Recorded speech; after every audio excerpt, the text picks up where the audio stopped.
Hello, ladies and gentlemen. Welcome to week 4 of the NECC Championship, and the Rainbow Six Siege scene is heating up. I'm McCready. Joining me tonight is Joe, going to be stepping in at very last minute, and very much appreciated as well, joining us for the game that we do have tonight. A very exciting one as well, isn't it?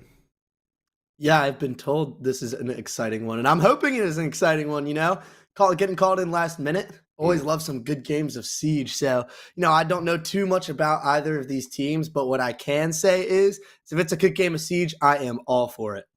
Yeah, and looking at the two teams that we have today, it is going to be exactly that. So let's bring up the first team of our two today. That's going to be UW Platteville, eh?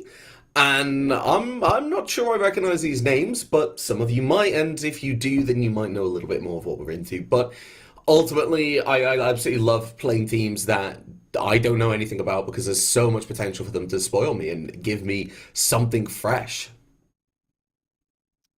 Yeah, I mean, you definitely love seeing something fresh, learning about new teams. The other team we do have is Wayne State College. Um, like I said, I don't know much about either of these teams, but what I do know is this team is 4-0 today. So, I do love seeing new Siege. I would love to see what kind of style these guys would bring out for us today.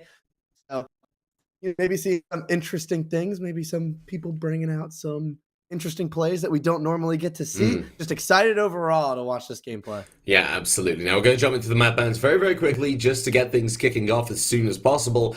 It's going to be Villa, Border, and Clubhouse following up. So still early days in the season, and you're looking towards these maps as more default-based, more kind of comfort picks. I think the big one, though, that stands out to me is looking over towards the side of the... I'm going to remember the name. It's horrible. It's coming to me. The Wayne State College going for the border pick on there. I feel like that's one that you might see slightly more experienced teams that have that team comp from a couple of years ago when Border was back in the map pool. I feel like that's a comfort pick we might see from them. So maybe Wayne State College, they have a little something up their sleeves for Border. Yeah, I mean, it's a little interesting to me looking at those side picks as well, picking attack first, which I do like. But seeing Wisconsin Platteville pick defense first on Border is something really interesting to me. It's a very attacker-sided map. If, all goes well, if nothing's too crazy. But anyways, screw Border. Who cares about Border? We're hopping right into Villa. That is our map 1. So, like I said, I just seeing Wayne State pick attack first is something that, you don't always see. But obviously, they're very comfortable with doing it if they were to pick it first. So I'm expecting to see them come out strong on this map, have some very comfortable attacks, see what they can do on that side, and see if they can maybe even not only, get a decent attack split, but maybe even put themselves in a lead going into their defense.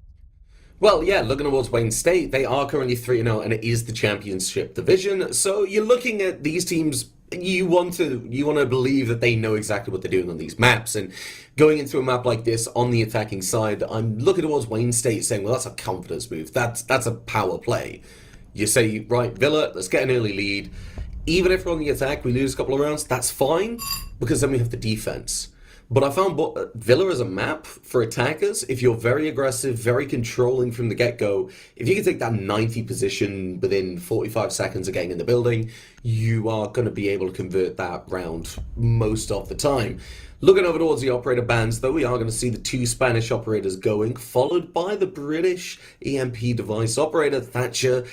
And I mean, Thatcher's taken a little bit of a hit in the utility department recently, so it's not as big a ban as it normally is, but when you weigh it up against those new impacts EMPs, then there's a little charm to Thatcher, I think I want to say. Wow. I mean, Thatcher on Villa, I'm not going to say he's useless, but he's really just not that powerful. So to me, that's a little bit of a waste of a ban. Something to note as well, Nook is on the board, but getting rid of Smoke is definitely extremely, extremely interesting. And yeah, as I said that, the Nook is picked very quickly.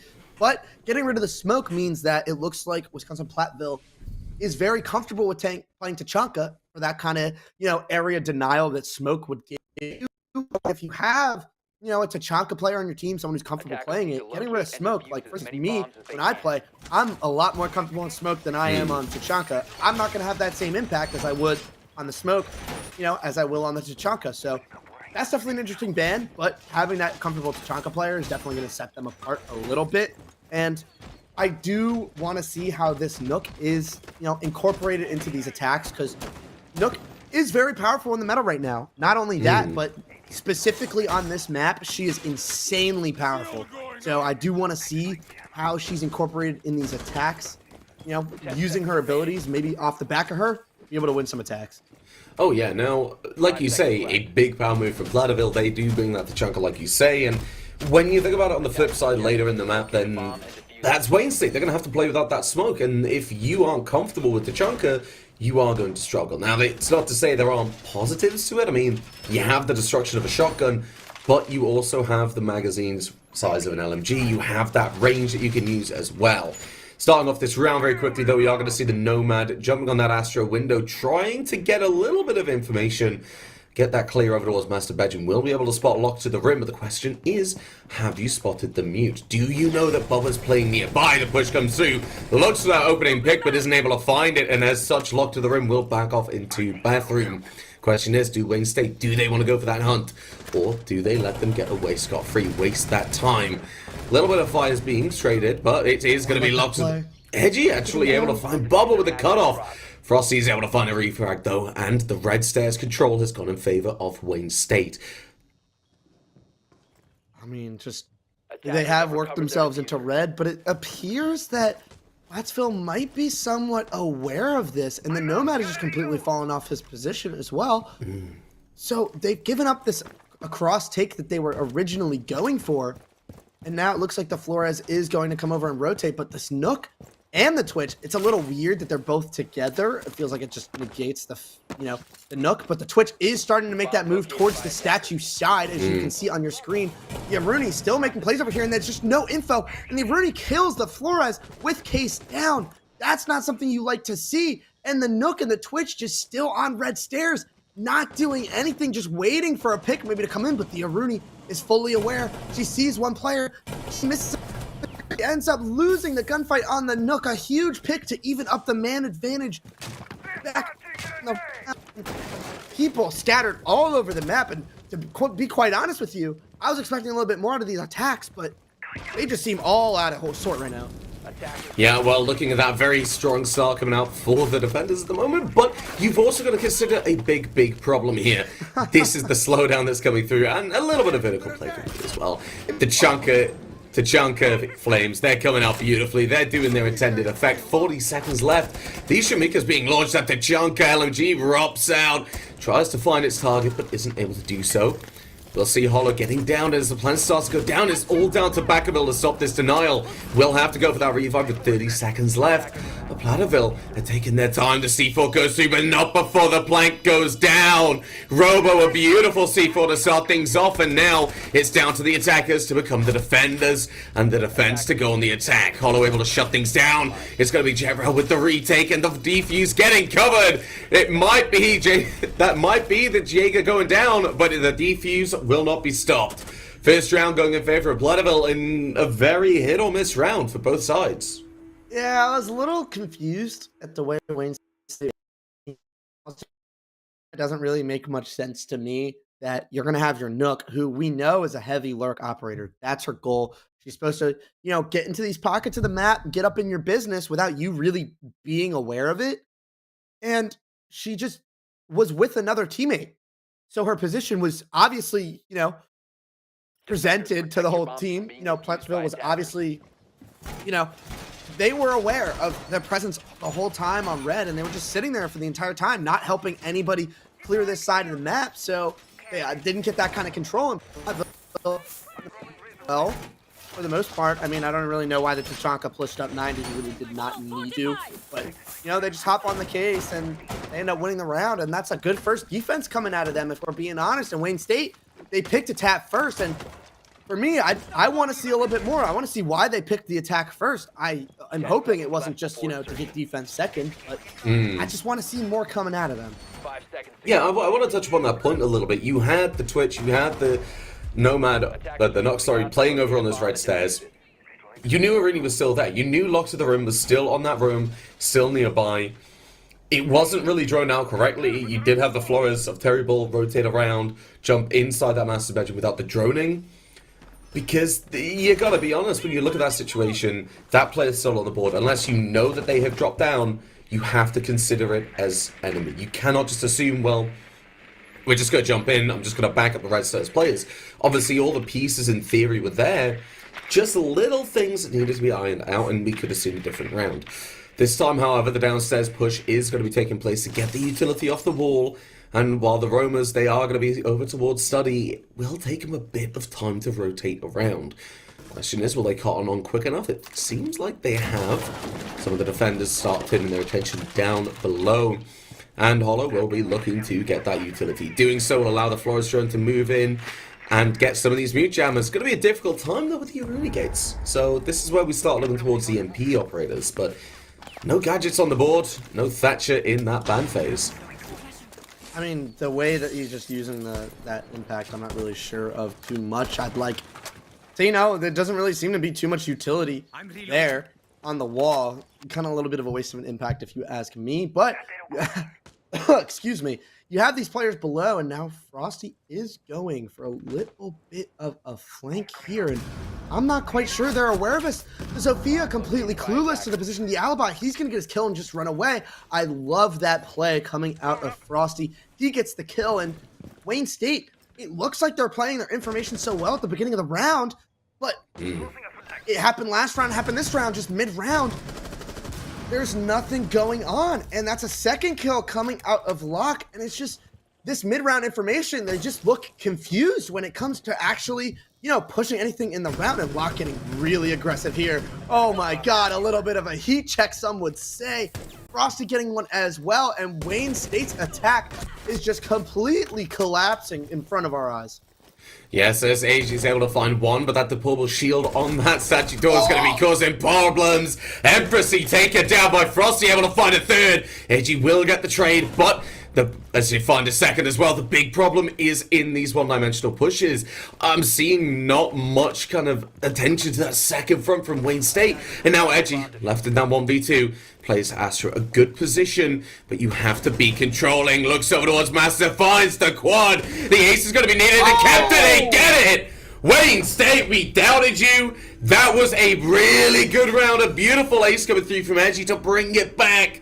We just need to see this momentum continue. Prove it isn't a one-time thing, then I'll be happy, Joe. Look, at the end of the day, it's a great round win for them. An absolutely amazing play from Edgy. That's the kind of things that you need. And rounds like that going your way are absolutely huge. But at the end of the day, you can't rely on round wins like that to win you a game. You know what I mean? Like, you can't expect your players or rely on your players to make these amazing plays to win. You got to have some teamwork. You got to fix these mistakes that you're making in these early rounds, because clearly the big play potential is there. And if you can put that together with, your normal play style, your normal teamwork, these normal takes, you can definitely get some real damage in, if you ask me. Yeah, I mean, the big thing though, I want to see a little bit more second processes, like just a second front, even if it's just putting a little bit of pressure on these roamers. We saw quite a bit. I believe Hollow was taken down on red stairs very early on in the round.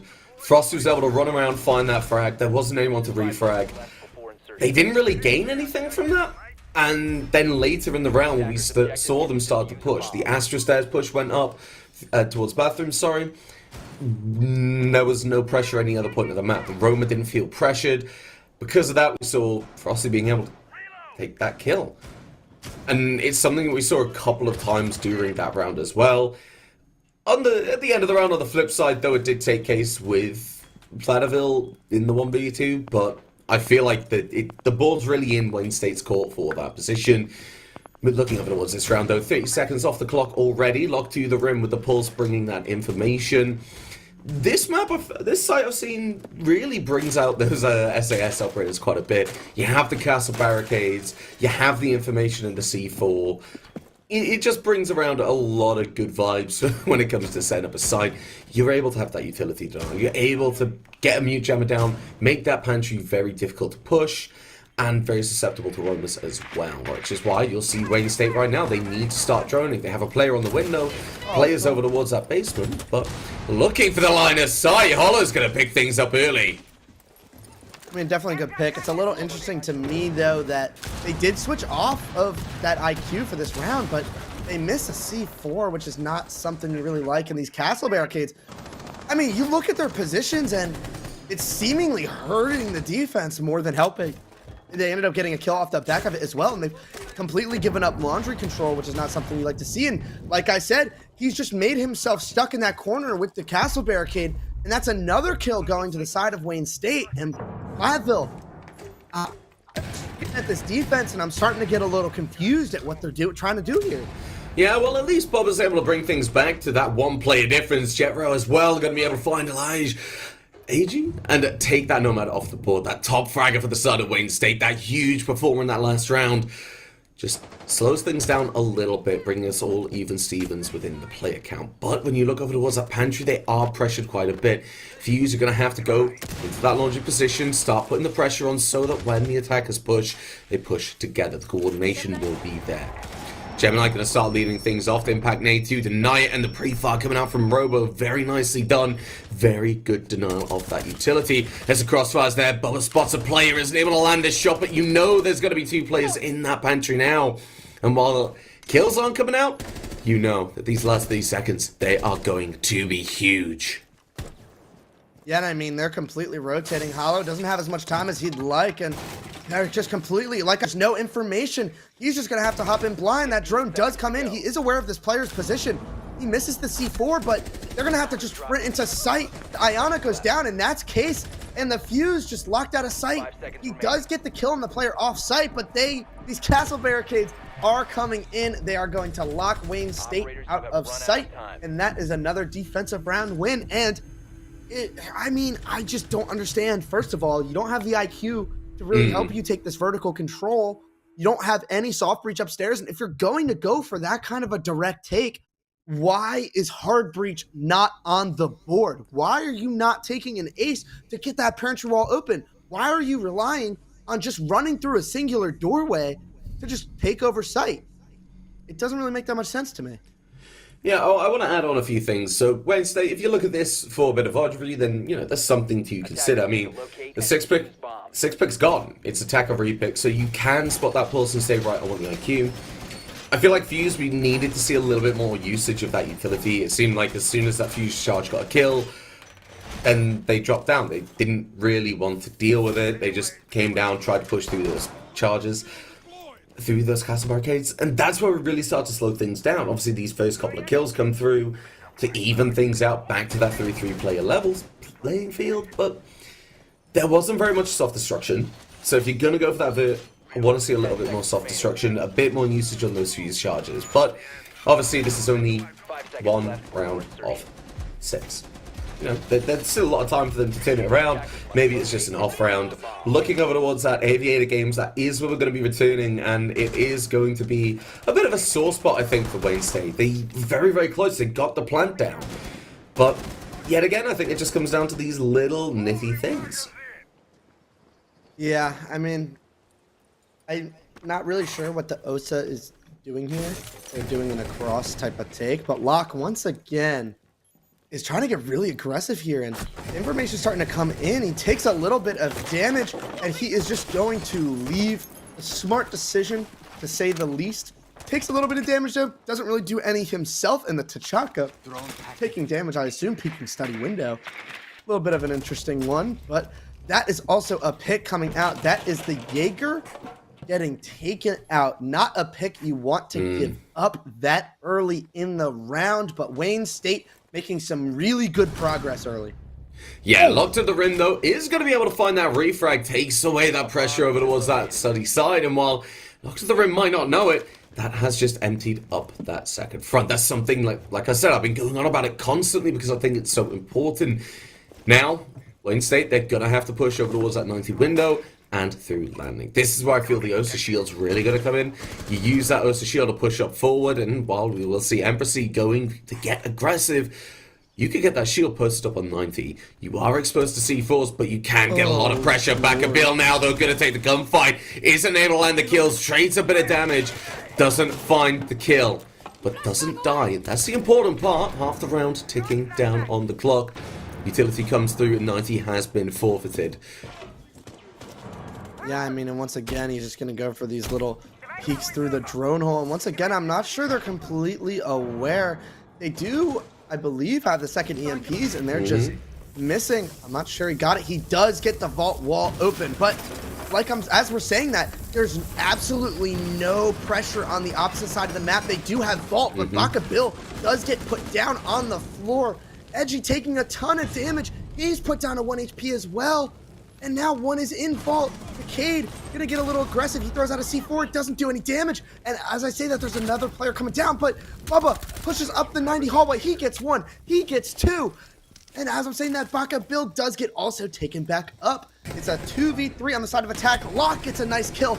He takes a second gunfight. Empressy down to 1 HP. He's on the right track, looking at the right angle. Locke smokes in Platteville. Get a huge round on their defense and go up 3-1. Platteville, more like Champville. Gonna let that hang a little bit. Yeah, right. Beautiful play from them. Yeah, no, I do really want to talk about the coordination that they had for that. I mean, Bubba, that was a beautiful push up towards that 90 position. Now, playing the refrag for Frosty, as soon as that air jab went off, yeah, understandably, Baka Bill turned around. That Osa turned around, was able to find that frag. And in doing so, well, Bubba, you just had an opening. I mean, they knew they got that one play. They didn't know the second one got aggressive on 90. Like you said in that first round, it's not a play you typically expect to get aggressive on that 90 in that situation. So Bubba thought, well, maybe I'll take control of it. Goes for that push. He's able to find the two frags. Not only the refrag, but another pick, and entirely neutralizes that 90 position. And that's what was so beautiful for me.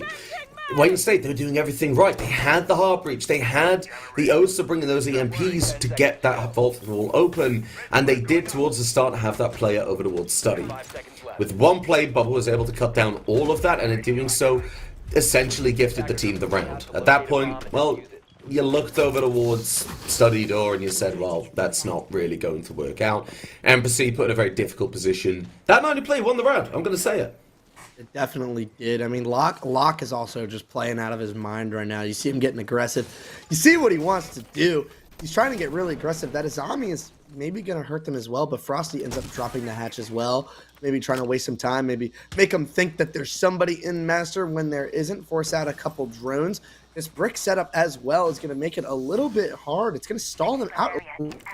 Like all the utility, handled over here on the side of Platteville. I actually really like that his Izami placement was a little bad, but overall this setup is gorgeous coming out of them. They're going to try and waste as much time as possible, but they do get that ace just a little bit on the wall. That head hole is there. It's going to create a little bit of a sight line, but maybe that helps out Locke. You see the way this guy's heating up. He's going to try and take these gunfights, and maybe you don't even want to open this kind of a, maybe this head hole, this line of sight, because this guy's just taking every gunfight he can. Well, yeah, it's that very fast 3-speed DMR operator. You really want to get aggressive. You really want to take that mobility usage and take a line of sight just like the one that was gifted. Now, Embassy will nade out Astro. Locked to the room will be aware that this play is going to push through. Now that with that ace wall, 2 fronts to consider, yes, but you still have the rest of your team in support. Pre-fires go through, the nade will follow, and Embassy goes for the swing. Very nicely done to displace that player. Opens up Astro, and now the defenders, some of these roamers will have to start coming back. Shield in use to cut off some of these lines of sight. So I'm liking the way that Wayne State is starting to use this utility. They're dealing with these EMPs to get rid of these problem areas they found, like the Aruni gates, like the shields, like the ADSs. But now, the droning, the flank drone, that's all going to be on display. Embassy doesn't notice the Jaeger down below. Hit it, but as Bubba's able to find a kill, is it going to be enough? Bubba's finding a second, popping off over towards that Study Door. And now, Terry Ballkeeper Has to try and help out backup Bill, who's in a very difficult spot. 1C4, one swing could end this attack in its track. Terry Bull is able to find one. Backup Bill fires, doesn't land the shots, can't get the second kill. Gonna be a third for Bubba as they look for the fourth. Can't close it down, and now in the 2 versus 2, Empress C and Terry Bull, they have to make something happen, and they don't even know those Astro stairs are clear. Yeah, I mean, there's information also coming out. I'm pretty sure they have the Astro default still up, if I'm incorrect. Starting to walk in, he gets the player down. I'm not sure he knows he is now fully aware, and that leaves Chetra in a 1v2, but he has some information. He hears the plant going down as well. Is getting put down on default. He's not going to be able to wait. If he just swings out, he would have gotten the kill. He doesn't get it, but he makes it a 1v1. He has absolutely no idea where this last player is. He's looking the wrong direction, and now he is on the right track. He is looking close, and now both players should know where they are completely, but Empress is not looking the right direction at all. Jetro is not going to know, though, where this player is, and Jetro, looking master, he has no idea where the sledge is. The sledge is going to go for the swing. He's going to clutch it out. Wayne State with a great round win, but you got to think what would have happened if he just peeked a second earlier. The plant was right next to him. It's kind of a little agonizing, and I promise you, when he watches that back later, he's going to be kicking himself. Yeah, but you can't really put yourself down. That was a very good effort bringing it down to that 1 versus 1. I feel absolutely. Slowing things down, the pace of the game, they really put Wayne State in that corner that they had to break out from. I feel like locked to the rim. Very well played over towards Astro, holding that position to the best of your ability, and I think Empress C just really stepped up in that round. Should be very pleased with how that played out. I mean, the nade comes through, pushes the player out position, goes for the swing as well.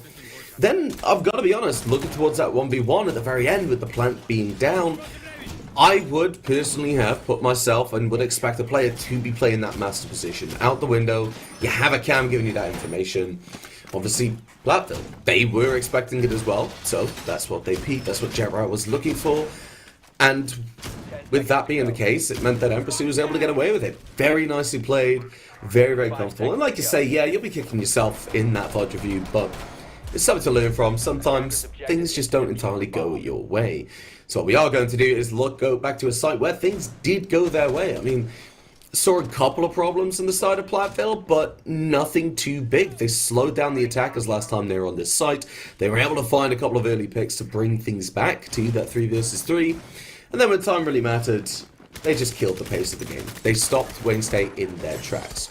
On the flip side, though, to see a little bit more improvement, they have got that IQ. And Hollow is going to be making that 5-5-2 sing. Finds that first kill, locked to the rim, taken off the board already. If you don't bring that DMR lock, you're not going to be getting anything. Now, the Pulse, though, might be having a little bit of a difficult time. They know that there's the Pulse on the board.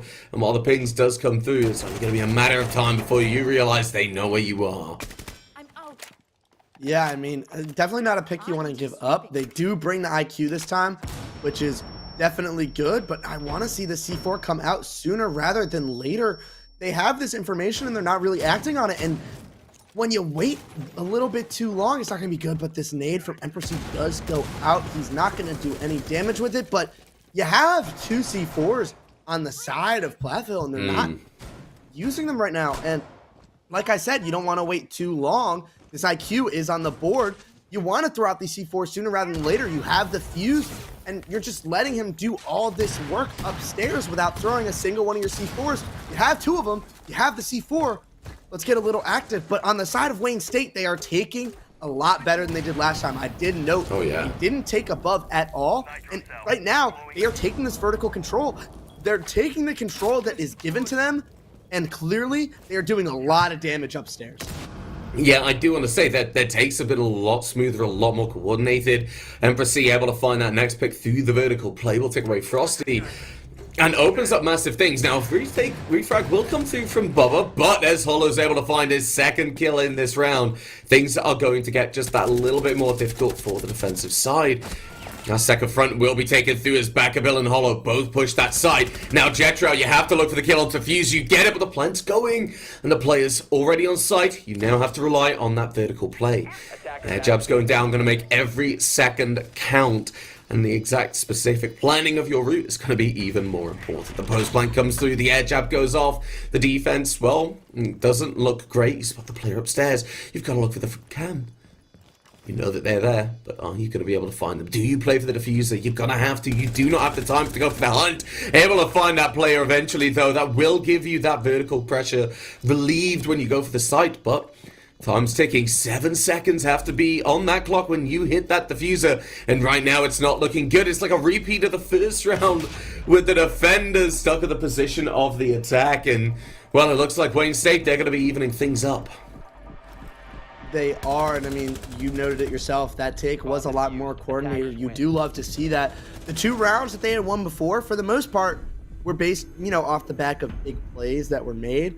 And Platteville, I mean, realistically should be up 5-1. There is a lot of positives for them to take from that. Like, there's multiple ways you can look at it. This obviously could be 5-1, but at the end of the day, you're looking at yourselves and you're like, look, guys, Wayne State, they need these big plays. We're kind of making a couple mistakes. If we clean up these minor mistakes real quick, limit the opportunities that Wayne State has to make these giant plays, we're beating these guys, And on the side of Wayne State, that last round was a lot of upside for them. And at the end of the day, they go into their defenses. They get a pretty decent split. I'd say 3-3 on Villa is pretty standard. So you go into your defensive side thinking to yourself, look, our guns are kind of hot. We're playing pretty well together, given that last round.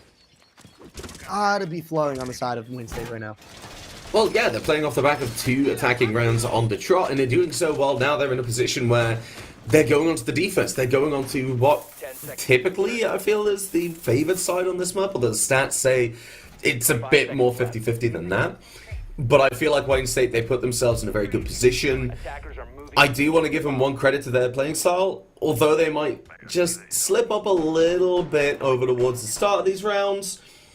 Well, they start to pick things up later. They have those adjustments. They're able to just weather it in, or maybe it was a case of warming up. Who knows? Wayne State, they're firing on all cylinders. Platteville, they still have that 3-3 scoreline. They're not in the thick of it just yet. They do have the attacking side to go, and right now they do have Embassy to deal with over towards that study side. We're back out, no casualties, but it just means so that they can play very, very aggressive. Yeah, and I mean, kind of starting off this round, not too much going on at the moment, but you see Platteville going for a very aggressive main take. If you're really thinking about it, you have a Lion, you have a Dokkaebi. They don't want to do too much droning.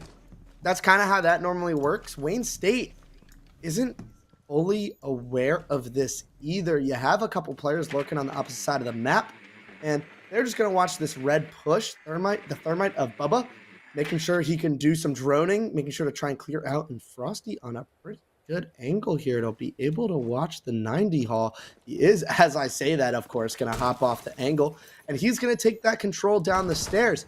You do have, he is the only set of nades, which isn't something fantastic, but if they can get some information on the site, which is looking like they're going to do, maybe he's going to try and, play some nades below, and Jetro is already making his way up. They don't know he's making this move. He's going to get the opening kill of the round, and top main was completely deserted, and Robo gets another kill, a 5v3 out of nowhere.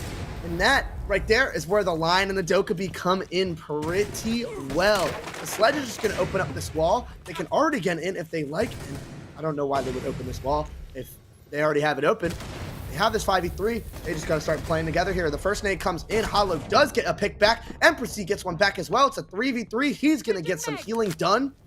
And Platteville, they did so well at the beginning of this round, but that's step one. Step two, they have to find their way to be able to get into this site. A lot of damage being done on Edgy from the side of Bubba. And I mean, to be honest, they just have to try and find a way to get in. And this Zofia is going to look to make his way up the red stairs. And I'm not quite sure that Wayne State is fully aware of this play. They still have the Lion. That is his last one. And Hollow is now aware. They do have a drone on him, but Bubba ends up putting down to the ground. That 1v1 is won by Hollow. Robo, that's all on his own. He is going to get his teammate up, but they have the shots. But try and run in. That C4 does a lot of damage, and they're just not working in. Edgy Empressy get the 2 kills to clean up the round, and Platteville, from a round that looked like it was so heavy in their favor, can't find their way into sight, and Wayne State take the round. Yes, a very beautiful close down for Wayne State there. I want to talk about that red stairs, like you said. I looked over towards that red stairs, and I saw Hollow push up, and wasn't able to catch Jetrail going for that push over towards Study, and going for the peek on Bookcase. That was the big thing for me. I feel like Platteville, if you're going for that Study main stairs take, you need to get that bookshelf control quickly. And while you did, you were able to find that pick. Immediately, you've got to turn your eyes over towards that 90 position. I'd say next time you attack that site, if you're going for that take, get a player on the window. It gives Jetrail that little bit more support. And while it does give the name of the game away a little bit, then it stops that swing cut from coming through. You can get aggressive on the stairs. You can get maybe more than one pick. You can get an entrance onto site. And you can cut down the big problem at the end of the round there, which was the fact that Edgy was able to shoot through that wall, through the lines of sight that was made, and cut them down at the very end of that round, closing things out. Red stairs, I feel like, yeah, Frosty had to go for that position, but if you go up those stairs, you're able to push towards that 90 position. You take that position, there's an in onto site like I've just explained. Or at least you can cover Study. You can help your team get aggressive and go for these picks, go for this site execute. But Wayne State, like you say, very, very well done. They realized, okay, well, they need to take this position. That's what they're going to do. Let's cover it. Hollow, keep an eye on that for now. Whether it be cams, intel, or game sense, who knows? Right now, though, Hollow is looking to get a little bit cheeky. We'll not be able to find that opening pick, but in doing so, we'll give Platteville a very strong statement of intent. We are here to play. We are looking to catch you off guard. And most importantly, we think we can get away with it. Wait, no. We know we can get away with it. They will be backing off. Don't want to try their luck too much, Hollow, but in doing so, you still make Platteville have to check every little corner. They don't know where you're going to be because they haven't seen you just yet. Yeah, I mean, I also want to highlight something they did. They switched off the Thermite to an Ace, which is something I was going to make a comment about the last round as well. Having that ranged hard breach, for instance, that Thermite, he couldn't get that bar wall open because he'd have to sit his face in front of a wide open hole. So if you have that ranged hard breach, you can get this wall open without really truly having to expose yourself too much. And that's definitely going to help them a lot more because they had that control. They just weren't able to get too much out of it just because of that certain operator selection. But they have 2 players lurking on this other side of the map, and I'm not sure Wayne State is aware of this. None of the players are really looking, and as I say that, Terry Bull Keller, he's aware. He knows. There's nothing you could do to sneak past him, but I'm not sure they know there's a second player. Jetrail is trying to maybe work a pick back. I'd like to see him come up the stairs and help his teammate maybe. I'm not sure they know he's down. And that's a great nade, but it's not going to do any damage. He runs into a frost mat, and effectively we're looking at a 5v2. Sorry, not 4v2. And you see Robo and Bubba just by themselves. They're going to try and have to do what they can to get their teammates up. Bubba now alone. If Wayne State can figure this out, maybe they can get a little aggressive here. Terry still doesn't know that he's down the player, but Baka Bill has heard the line charge. Such unfortunate timing. And those 2 downed kills are going to go in their favor. And Bubba left on his lonesome to fight his demons. Yeah, gonna be stuck outside this master bedroom. 30 seconds left on the clock, and realistically, you're going to want to talk about what went wrong there, how you're going to deal with it next time, and then in the last 5 seconds, you go for a push, you take some of these gunfights, why not? You might as well. Worst thing you can do is lose the round. That's exactly what's going to happen. Edgy going to finish things off. Now, the big thing for me is there wasn't much pressure over towards that player in Trophy when this 90 push came through. Now, that can be due to a couple of reasons. Maybe there wasn't that Masters presence. Maybe there wasn't that Astro pressure being applied. If you put that pressure on Astro, that player over towards Trophy is going to feel a lot less comfortable, a lot less focused over towards that 90 position if you're careful, if you're quiet, maybe if you're playing the knock over towards that door. That was a big thing for me, was, like you said, they were just happy to hold that position. Terry Bull did not have to worry about any other angles, any other pushes that might come through, any up nades coming through at all. It's very comfortable. Able to hold that door in their lane, flourishing. Platteville, maybe what I want to see from that, like I said, is have that second player maybe just over towards Wolf. Start to put pressure on landing, so at least you're making Wayne State feel like it's a much bigger thing than it is. Yeah, I mean, the way that these attacks are kind of coming out is it feels like they're relying on these lurks, and they're coming out a little early. These lurks are kind of, you know, they're applying this pressure on that side of the map before they really even get a foothold in Master. So you want to see these players kind of help you clear out Master, because, you know, even if those lurks, they get those kills, they still need to get themselves into Master. So, you know, maybe helping their teammates out a little bit at the beginning of the round and then going for that kind of a lurk so they have real pressure on multiple parts of the map would be a little bit better. You see all 5 of them now, as I'm saying that, beautifully, all 5 together. They're going to all try and take this top side of the map, play a little bit together, and that is what was missing the first couple of rounds, and I'm glad to see that they've made that adjustment. Yeah, now, one thing I do want to point out, normally when you see a push like this, you do see teams having a 3-2 split on the push. They will have the player over towards Master, but that would normally be a hard breacher. There is no hard breacher on the team. As such, Wayne State, they're going to have to deal with the full force of Platteville. And while Hollow's able to find one, you know where this player is.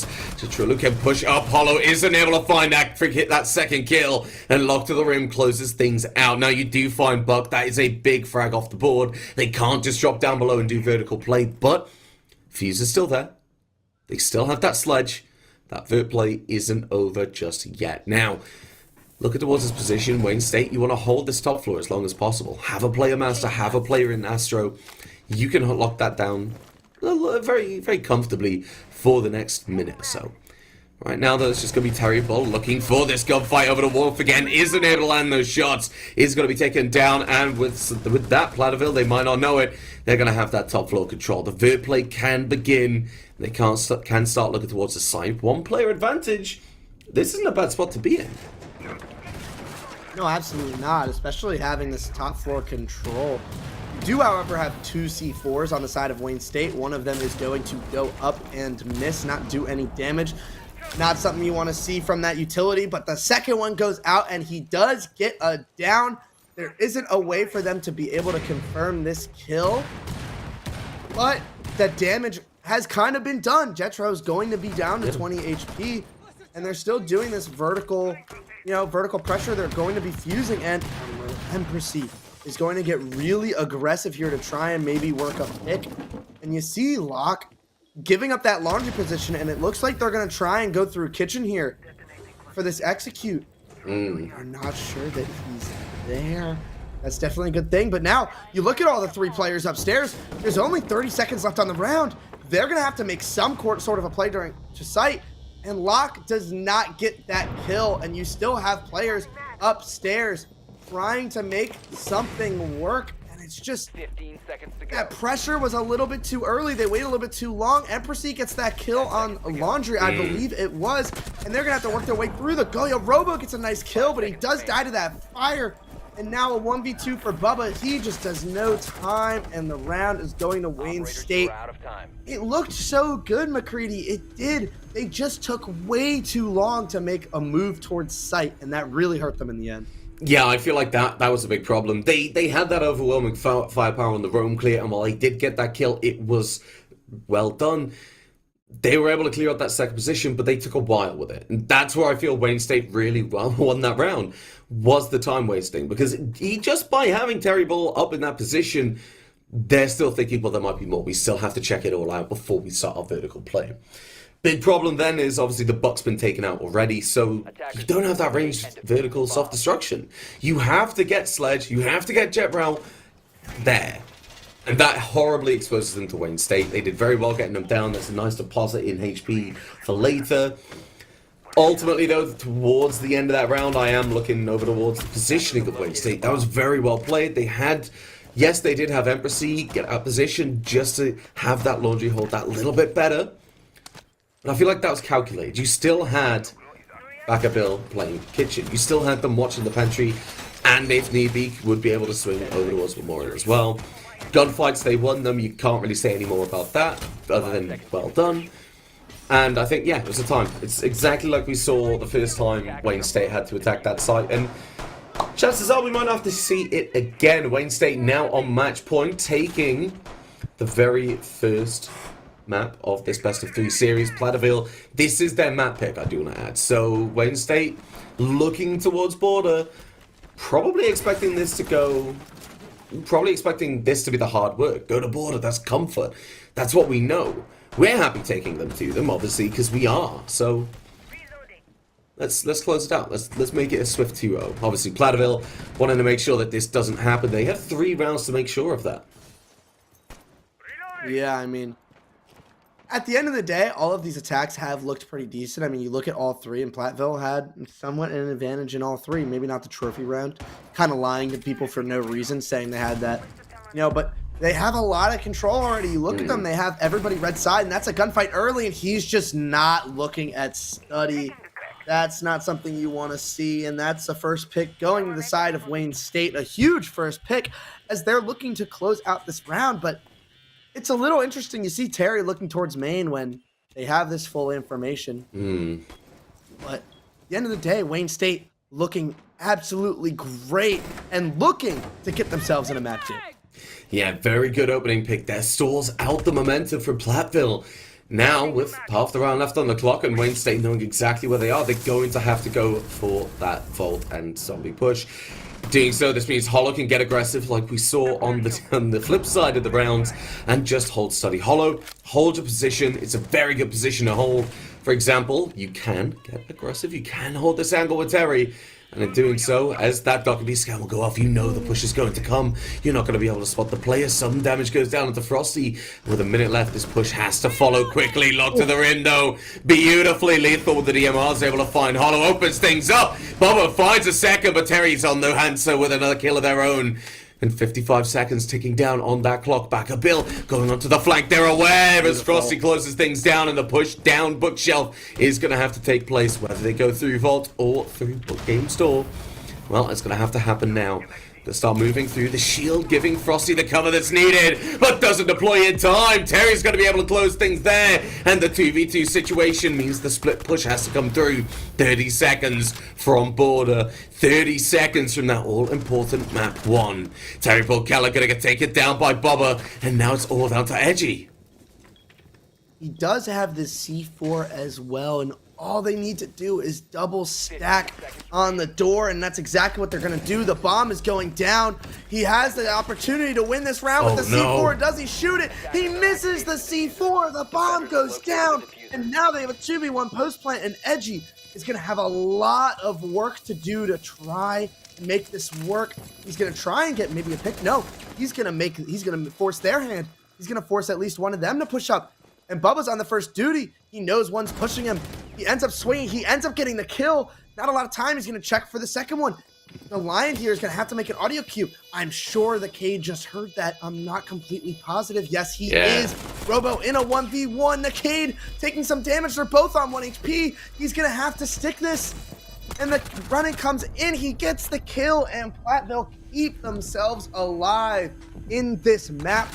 Well played 2v1 for the most part. That's what you love to see coming out of them. But Wayne State, that C4 so close to hitting. And what a C4 that would have been. That could have ended everything right in their tracks to Platteville. The push was good. They got those couple of extra picks to speed things up and get that entry into Vault, get that entry into sight. But then the C4 came through. It could have ended it all, and it didn't. But you've got to give all the credit to Edgy. They played it very, very well. Played it the best you could. Went for that defuse, like you said, forced the hand of the attackers. They had to push that player forward, and in doing so, then, well, Edgy, such a good position to be in. You've just given yourself a 1 versus 1 rather than a 2 versus 1. I feel like that rotate through to Vault was very good. I was very much a fan of it because, like you said, that audio cue comes through. It's a much tougher angle for you to instinctively react upon, and I don't know, I feel like it's one you wouldn't expect as much. We saw Edgy could have gone for the defuse quite a bit, but during that time, well, they were rotating. They had time to rotate because Edgy, very busy trying to look out for this refrag, and in doing so, that could have ended the round, but it didn't. So very, very well played to Platteville. I want to see more of it, but the thing is, though, we are going to have to see some of those improvements, Joe. I mean, that second front, maybe that Astro pressure, maybe that pressure over towards Red Stairs alongside 90. If we see that, I feel like Platteville, they have a really good chance of keeping in this and getting that score difference just down to 1 round. Yeah, they are changing their approach completely. They're actually not messing with this Master Balk in any way, shape, or form. They are going for a full across take, and that's going to be great. They are completely given this control on the side of the map, but at the end of the day, you're still going to need Bubba to hop out on that other side and try and get some master control. They're not really going to be able to go in for this execute at all without any master control. So I assume they're going to, have all these people here and maybe go for a rotation. I hope they go for that rotation. These Goyos are once again placed down. They are going to try and stall best they can, but look at this. The control is taken so quickly. They realize where the control is being given. That's what they did last round. That's what they're doing now. And he does see the player. He gets the opening pick. And Platteville, once again, that's a huge pick. And the second one goes their way. And now you really want to see them take a step back, slow it down. You have so much time. You have the man advantage. Get the control that you need and get ready for this execute. Because right now, they are on the front foot. They have the momentum. They just won a round, and at any point, they could really send this to OT, realistically. Yeah, a huge round as well. Keeping Wayne State in this game, keeping them in the palm of their hands, and right now, they're doing everything they need to do. They're getting that multiple angles of attack. They're having that cover that they need over towards the 90 side, and now Embassy does have to worry about a number of angles. Frosty pushing in will put pressure on the master bedroom player. Will not find the kill, but doesn't need to right now. The C4, though, will take it off. Takes the C4, the diffuser onto the floor. And while Bubba does have a refrag, a 2 versus 4 situation, the writing isn't on the wall just yet. The defenders have a lot of work to do with Embassy downstairs without that C4. You've got to make the rotate up, but red stairs, they're going to know. Leaving Edgy, yet again, the defender side all by themselves.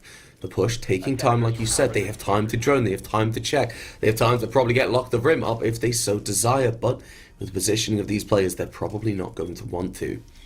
3 versus 2, 30 seconds left, it's going to explode, and as the drone comes through, it looks like Edgy might have to face the music right now, and while Bubba's going to be the one to take the kill, though, takes off it. Takes them off by Embassy as Jetrail finds the answer, and I find where I was. Robo starts to get the plant down. Embassy down below all by themselves. Has to try and stop it. If you can do that, you can close things out, but that timer is going to be reset in Embassy. Got 10 kills. You're going to have to make it 13 with 7 seconds left. Time ticking down, Joe. It's not looking good. No, absolutely not. And Platteville just looking pretty good at the moment. I love seeing this, but Embassy, as I'm saying that, he made it a 1v1, I believe it was, and just makes it so close. I actually think I kind of lied. I'm pretty sure he got made up. But, wow. We send ourselves to a round 12. Platteville looking to send us to OT.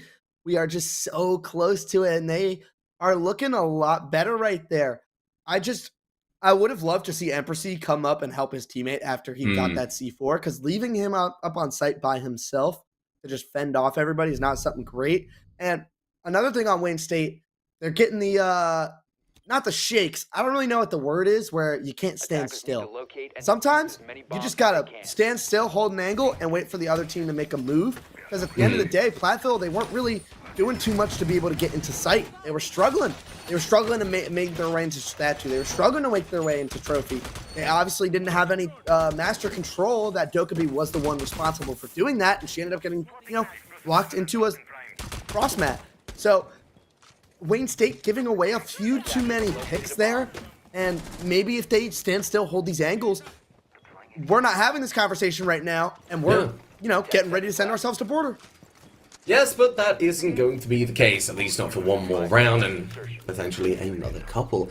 Big thing for me, looking towards Platteville, they're a very momentum-based team. They have the lineup Dokkaebi, they've been mainstays on that lineup, and they've been used very regularly with their gadgets, and I feel like as Lock to the Rim, going to be able to find that opening pick. That is an absolute nightmare. And that's going to be the Melusi taken off the board. This was an operator I was actually thinking I wanted to see a bit of. Slow down these players, slow down the aggression that Platteville are able to bring to the board. I mean, this has put them right back in the driver's seat. And in doing so, the momentum has shifted, just like we saw in that first half. And, well, looks like it's set to continue for another round. Yeah, they definitely are getting a feel for each other. They have a better idea of how these defenses are being set up. So they're looking at this a little bit better, and they have cleared this opposite side again. And you're liking this. You're really liking this. Lock once again, he gets that opening pick. Now, not only are you in the man up situation, you have your Lions, you have your Dokkaebi calls, you have your nades, you have all your ace charges, you have so much utility to work with, and I just want to see them make it work.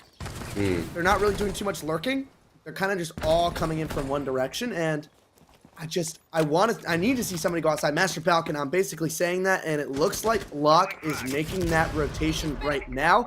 I'm hopefully looking for a second player to do that, so he has a little bit of help. Having 4 players over here is not necessarily going to be too helpful for them. There's only so many angles you can watch, and as we can see from the silhouettes, we do see that there is a player in Master, and you're looking at the side of Wisconsin-Platteville. You're going to have to do something about it, and Baka Bill so close to being taken down, and Locke isn't fully aware that Edgy is there for the help.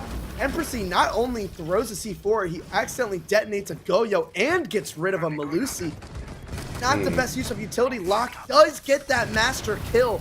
Maybe not aware of this player, and the fire gets him so close. He has these triple wall holes as well. All he has to do is sit here and hold it. That last Dokkaebi call goes in as well, and they have all the control that they need. All they have to do is just put the bomb down on the stat door. They're not fully aware. They don't have this information. They're going to drone this out one last time to have the player below to make sure that they don't, have that C4 from below. They have no way of denying this plant besides their guns. This Dokkaebi is going to try and just hold the master control. Jet Shroud does go down. All they have to do is just put the bomb down statue door, and 3 kills go their way. I don't know how that happened, but Empressy ends up going down. Bubba runs through 2 of Runegates, and now it's a 2v1. They get it down. Edgy just has to find a way to deny this plant, but Bubba's watching the cross. He doesn't know, and we are going to overtime. It got really scary there for the side of Wisconsin-Platteville, but they find a way to bring it back and win the attack round and send us to overtime. Yes, they do, and in doing so, they keep us in this game, and what a round it was. Oh boy. Able to find those frags over towards 90. They took their time. They realized, okay, well, they have brought operators to slow us down. We're going to have to deal with this. And I feel like Wayne State, they did very, very well in the situations they found themselves in. It just came down to that last 30 seconds with Platteville. They had that little bit extra. When you look at that position, when, Baka Bill was playing over towards Master, you had Locke nearby, looking to put that pressure, looking to get that kill over towards Bathroom.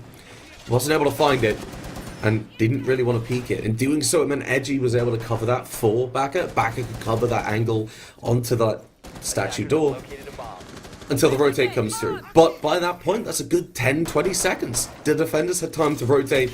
Unfortunately, the round didn't go their way, but fortunately for us, Joe, we are going to be going to overtime, like you say.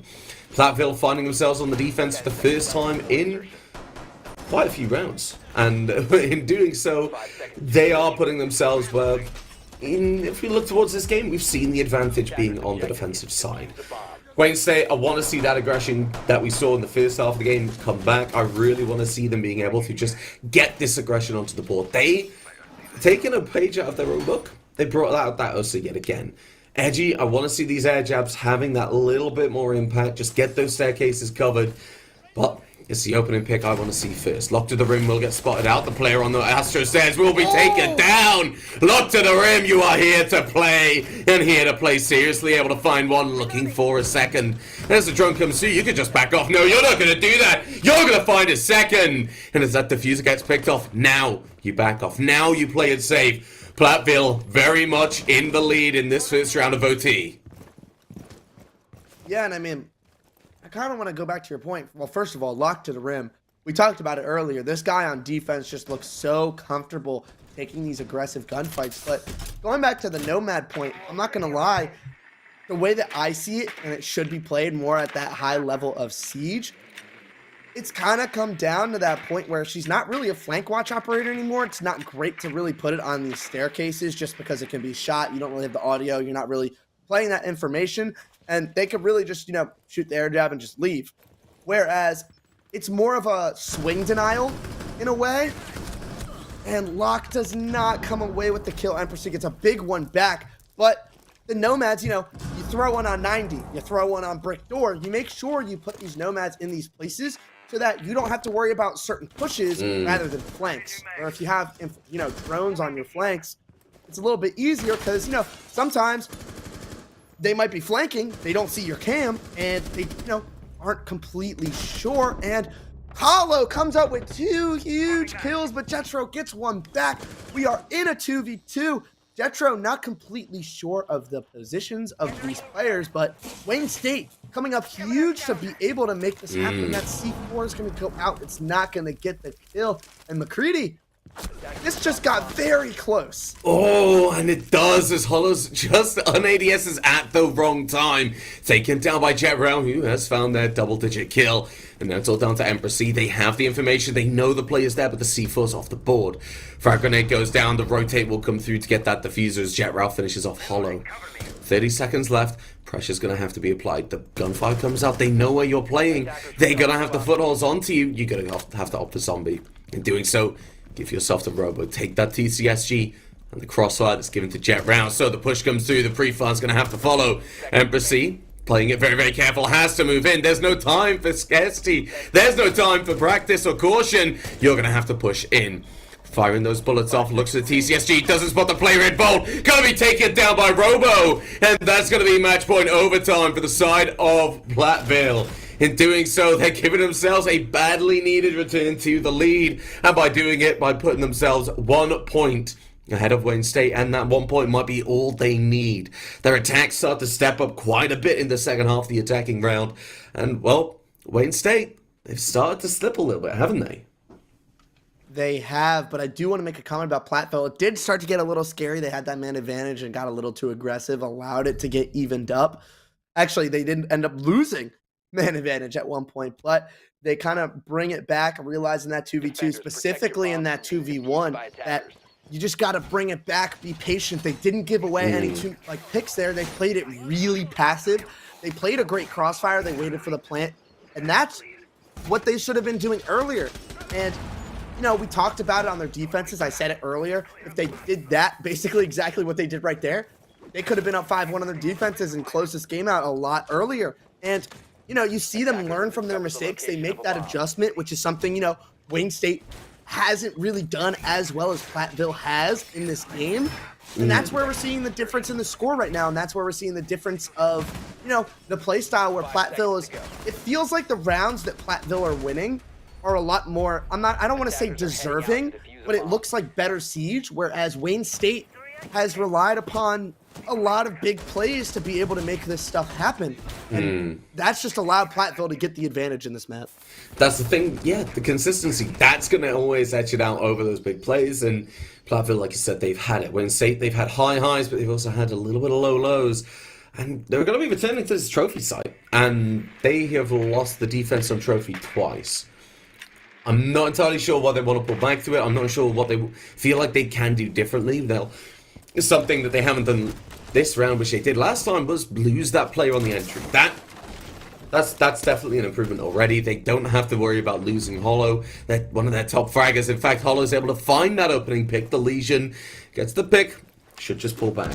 Doesn't need to do anything else. But for time's sake, you can just waste it. You can just hold that position. You can force them to deal with you. Be a problem. Or you can lurk and be that problem later in the round. Something I feel like Wayne State might actually need quite a bit. Like you said, they rely on these big plays, and changing up the play style right now isn't going to do anything for them. Hollow, you might just be exactly what Wayne State need to keep in it right now. Platteville, they're getting this crossfire that we've talked about in. They're getting these Osa shields pushed up. Right where they need to be, half the round left. And they're getting all these final pieces in position ready for this attack. Yeah, I mean, Jetro is definitely a big player. He's been making a lot of things happen. And, we were actually just typing about it. Wayne State, why go back to trophy after you just lost it twice in a row? That right there is the reason why they made that adjustment. Hollow gets that opening pick. It'd be one thing if they went back to trophy and played it the exact same way, but this time you have Hollow on the lurk. He knows exactly what attack they're going to do. He knows he's positioned. Bubba knows he pushed up the red stairs. They do get one back. He gets a little too antsy. And Locke, once again, it's going to be on him to make this play. on the master side. They need to make something happen. They need one more kill, but whether they know it or not, Locke does have this master control that they so need, which for the most part they have. And Bubba does get a huge kill. That's the stat player. Now, Dokkaebi, all he has to do is watch the cross. These triple wall holes allow them to be able to see the cross. Bubba makes his way into sight. All he has to do is put the bomb down. He's putting it down on default. These players, he has a C4, but that is going to miss. The bomb goes down. They have the master control. They know where both these players are. Terry takes some damage. Empressy just trying his best to see what he can do. He's going to have to try and push bathroom. This player of Dokkaebi has walked in. He ends up getting the down. That's a big kill. Bubba by himself, but Frosty Empressy left on his own to try and win this map, and he gets taken down. Platteville find a way to work their way back into the map. They come back from 6-3 down, win 5 straight rounds, 5 straight, to end up edging themselves and take map 1 as the underdogs. Platteville, win your map 1. Yes, very beautifully done coming out from them in that final round. Very, very well played. I feel like it was that cross that you were talking about. You had the player over towards that master bedroom, covering that split. In doing so, it forced Empressy down into that prone position for the C4, which then missed. Something Empressy just hasn't had a lot of luck with on that site at all is those C4 plant denials. But then, yeah, even though Locke did go aggressive, did try and take out Empressy, it didn't really matter too much. The plant had gone down, these players had pulled back to the post-plant positions. It's very well played. They didn't have any more C4s or impact nades to get aggressive with. Very, very well played from Hollow, though. Like you said, it was a very good way to hold that position. Like you said, they knew they'd come again. Hollow able to find 2 kills while you did fall. You did really well for it. You got those 2 picks. I'd say next time, get that second kill and back up. You have done exactly what you need to do. Even if you just play the bottom of red stairs rather than the top, you're wasting more time. It's very, very well done from both teams. But like you said, Platteville, I feel like their consistency was just a little bit there, and that's where they were really able to creep it out. Yeah, I mean, Wayne State, they made those adjustments. I did say you made that point as well. The adjustment was fantastic, to be honest, but like I said earlier, it was the same thing that Platteville was doing, and both teams kind of had that issue. Platteville was the one that fixed it, and that's ended up being the difference maker. These late rounds, you get these advantages, you get the man advantage, you get your control. You just got to chill, hold your angles, use your man advantage, play trades, play crosses, play that style of siege. They gave away 3 picks, just gifted back to the side of Platteville when they had a 5v3 advantage. And that's just not something you can really afford to do when you work so hard to make all these adjustments to get these man advantages. You do great, but you just got to peel it back, because that's a round they really fully deserve to win. They did all the hard parts, and then they just give a few picks back, and they end up losing the round and the map. Yeah, unfortunately, that is the way that it goes, but that is Platteville's map, and, well, like you said, Wayne State, they were relying on some big plays. They were relying on being able to just catch them off guard, have some of these roamers coming in and have a huge impact in the round, and, well, our second map kind of plays into that little bit better. So we are going to be taking a short break, and then we'll be jumping back to you with a very exciting round of Border, if I do say so myself, so don't go anywhere.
Welcome back, everybody. We do have an absolutely great series on our hand. If you missed map 1, we had a little bit of an upset. Wisconsin-Platteville did take map 1 8-6. That was their map pick. We are heading to Border, which is Wayne State's, but this is exactly the series we were looking for. Yeah, I mean, we saw very aggressive plays coming out from both sides, and most importantly, managed in areas that, well, yeah, they left a little bit of room for improvement, but I feel like both teams really started to warm up and they started to develop upon it. Border, it's a map that very much favors this aggressive style of play, and when you look towards maybe Platteville, when they bring operators to support that, it makes me very, very excited. Yeah, absolutely. And I mean, both teams kind of have this really aggressive play style, and the way that you see Border played for the most part is you get really aggressive on entry points. You don't want them really to get too much of a foothold inside of the map. And both teams, I mean, we've seen this on Villa, which is not necessarily a map you always truly see it on. That aggression early round is just going to be super amplified on Border, hopefully, as long as these teams know how to play this map. But if Wayne State picked it, I would assume they do know how to play it. So, you want to see that aggression. And, saying all that, this could make it for a really exciting map too. Yeah, I do want to say though, championship division, neither of these teams are bad. I mean, they're the opposite actually. In that top division when it comes to this championship, and you're looking at it and, well, these teams should know how to play border. I mean, granted, it's not been in the map pool for as long, but it's a map that they should know regardless. Osa coming through, a lock to the rim, not very happy about it. But, you know, the DMRs are still on the board there, Joe, so you can't complain too much. They did go a little crazy in the with those DMRs early last game. I mean, just the plays that were being made with it. Those DMRs are so super powerful on defense. I mean, even on offense, I suppose. But you know, you love to see it. The Falcon does come off the board this time. That was an operator that was used to pretty decent use, I guess you could say. Pretty good, pretty decent effectiveness. That's the word. I got there. But they did ban Smoke again. I wish I knew more about these players to understand who they're targeting, because Smoke is definitely a crazy auto ban to have. I think it comes down to the composition we see from Platteville. When we look at that last map, we saw a very aggressive play style. They wanted to get in very quickly. They wanted the player of Zafir to push in very quickly. They wanted Jet Route in. They wanted Lion, Dockerby feeding that information, forcing these players in one spot. And the Smoke, that can neuter it all. That can cancel an entire push, a ton of utility getting wasted because of it. I feel like that's where we're seeing this Smoke ban come through. As such, Platteville, they're more than happy to bring the Tachanka like we've seen before. This time, though, that's not going to happen. We're going to go over towards Armory. We're going to see a very typical setup so far. I do want to see where they stand in terms of extension. Do they want to play Office, or do they want to go for the more default CC hold? I mean, you kind of have to do both, to be honest, on this map. You want to make those head holes on that break wall, so you kind of have that long angle from Office. You can kind of contest that break walk-in while also holding, you know, you want to hold that horseshoe desk. You want to hold E-box. You want to do what you can to try and hold as much of this map as you can so that, you know, you don't really give too much control for free, because you can really extend yourself out in a plenty of, you know, parts on this map and not really get too punished for it. So, you know, you don't want to give up too many spots for free. And as I'm saying that, they are completely giving up CC. And Wayne State is going to see that, and they're just going to take that part of the map. Oh, yeah, I mean, you kind of have to. You drone into CC, you look at it and say, well, it's empty. This is a really good place to start our push from. A lot of teams, they want CC. They want to have that control so they can push it aside. They can look it towards 90. They can look over towards East Main. It gives them a lot of map control very early on. And in doing so, well, it makes their life a lot easier. Hollow is going to be able to get that up nade. Will be able to find Boba, and in doing so, opens things up beautifully with that frag grenade. Something I very much enjoyed is seeing Hollow now finally being able to get a kill with an explosive from down below. Edgy looks over towards 90, looks to try and cut things off. Are they aware of the player pushing? Oh, the cap can of Frosty gets spotted, but doesn't get taken down. Gonna be able to retreat and stay alive for later in the round, Joe. And, you know, right as you end up stop talking, Locke, that DMR demon going back to it. I mean, me personally, I see what he did on that, you know, map 1 with that DMR, and I get rid of it. There's no reason that guy should have that thing in his hands, because he is absolutely lethal with it. But that main wall is open. They have a little bit of that leeway, and to be honest with you, they don't have much more control that they need to take. They just need to burn out some utility, watch a couple of swings, or if they want to, they could really just run in deep in a site if they'd like. Maybe take some control, but that is Edgy getting down. That is going to slow them down a little bit, which I believe was a captain. And now the ace trying to make a couple of things happening. And this is just, you just got to see a little bit of control come in. They're just holding these angles. They have a minute left. It is a 4v4, and they are switching to an Office, which I think has been given up completely. They can do this if they want. I'm not sure if they're gonna be able to do too much, though. They do have one ace charge left. However, nobody is on that cement side. All they need to do is get this wall open. Lock again comes up big, gets a kill, but this wall is open. It's not the wall you want to get open. You want to get that long angle open. Frosty swinging out, and Terry just not looking the right direction. He's going to be taken down, and now another one goes down. They're not fully aware of this last player. Baka does get a kill, but he is left by himself. Locke gets his third on the round. Beautiful play from them, and to be honest with you, McCready, it was a nice rotation, but they end up getting the wrong side of the wall open.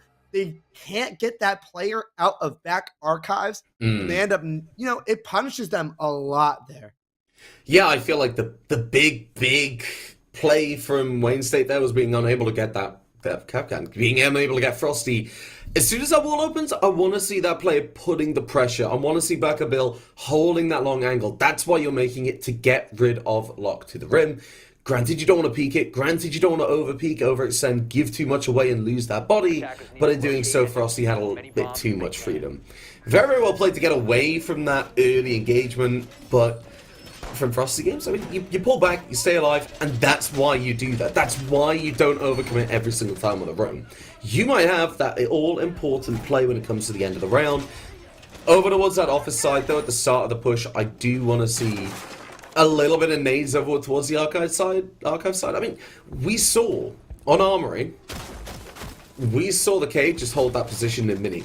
One nade could have dealt with it completely. Could have forced that Cade out of position, and while they might not get the kill, they push in, they take control of Sandwich, they get the kill against the DMR in that close range, which, don't get me wrong, against Lock to the Rim is a big ask, but that's not my point. The refrag could have been on the board. A real missed opportunity, but I feel like the option they went for wasn't as bad, just the execution needs tightening up just a little bit. Yeah, I mean, they definitely made that, adjustment. Oh, sorry, not adjustment. Platteville keeping that adjustment, I should say, from last map where, you get those early picks, or sorry, you get the man advantage in general. They were down a man, I believe, if I'm correct, unless I'm just completely spacing out. And they end up playing back, and Hollow is just gonna walk in, and the Thunderbird knows this. But like I said, Platteville is starting to play really well together.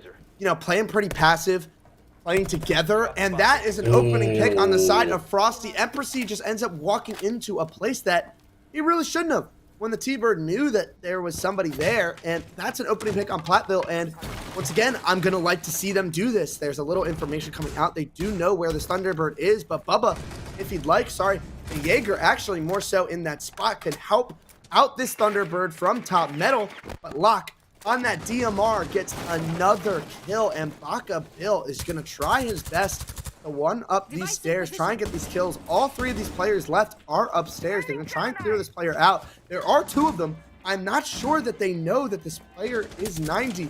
They do end up finding Bubba, though. And Bubba's going to get a little aggressive here. He's going to take this swing. He's going to get another kill. He ends up getting instantly traded. Edgy gets one. But that 90 player, they do have two up here. And Platteville just not giving up this control. I'd like to see them fall back a little bit, not fall into these old habits, but they're getting a little aggressive, and that Jaeger does fall off a little bit, holding a little bit tight of an angle from back office. He gets the kill. A nice shot coming out of him, and now Terry Bull Keller left on his own. Locke gets another kill on that DMR, and McCready, like I said before, if I'm Wayne State, I'm getting rid of that DMR because he's looking unstoppable on that thing. I mean, you want to ban out the DMR, yeah, but then you got to consider the other DMR-like weapons on the board. The TCSG, definitely something I feel like Lock to the Rim could have a very big impact with. But I feel like the impact in that round was down to Wayne State. They maybe rushed a couple of steps that they didn't need to. I feel like, well, the plan was in place. It was a good plan in general. Take control of that top floor, over towards Armory, have a player down below in Vents, but the Vent player pushed in a little bit too quickly, and if I'm not mistaken, I believe it was Empressy who pushed in, where my first concern about that is the fact that your sledge is going to the bottom of the floor. Now, I might be wrong, I won't deny that, but that's my big red flag at the very start there. running up to that top floor, didn't feel like as much droning was done. It felt like Wayne State, they felt a bit caught off guard when they did take these gunfights, when they did swap these players. Maybe just having that little bit more droning, maybe just a little bit more careful about, okay, what are we jumping into right now? Are we safe to jump into vents? Is there a triple electrified reinforced wall in vents and a rotate giving a line of sight? That's the big question for me. That's how I want to see the thought process develop for Wayne State. I hate it. That's that's actually the new default plant. That's Oh yeah? Yeah, that's slant. Have you not heard of that? Oh no, I haven't. Wasn't fully aware. Must have not read it in the patch notes. Yeah, well, it's a good one. I'll give you that. It is great, but you do see event defense coming out. You have that information coming in, and maybe they want to get a little aggressive here. You see a lot of droning coming out, and you see a little bit of a sledge. I'm not sure what you wanted to do with that, but all good. You know, I'm going to trust the process. Empress has been playing pretty well so far. Oh, yeah. And they're going to start working this armory side of the map. They look like they're going to try and full take above. That fuse is going to do a lot of damage onto the floors for the most part, unless I'm an idiot and they may have already made those holes with shotguns, the defense. Maybe, you know, watch the rush from above, force out an upstairs take. And they're going to start making some progress on this office side as well. But you see Platteville have so many players upstairs, and with that being said, Frosty does get the opening pick on this guy top east. There's another player pushing in. He kills the castle of Bubba. Empress looking to do some damage on this, and there's now 3 players on this armory side finally working their way in, but there's still a couple of players in office. Edgy, though, not completely sure they know he's here, and that might cause a lot of damage. They now hear the shots going in. Edgy does get that kill in office. They now have man advantage. They now have basically all of top floor. They're not sure this player is in 90, though. And that is Lock. Sorry, Frosty. And Frosty could do some damage here if he's not droned out properly. Yeah, now if there's one problem area that you have on the board and you want to keep control of, it is that 90 as Locked to the Rim's able to spot that player. They will be able to down him. Does not find the kill onto backup bill, but does not need to.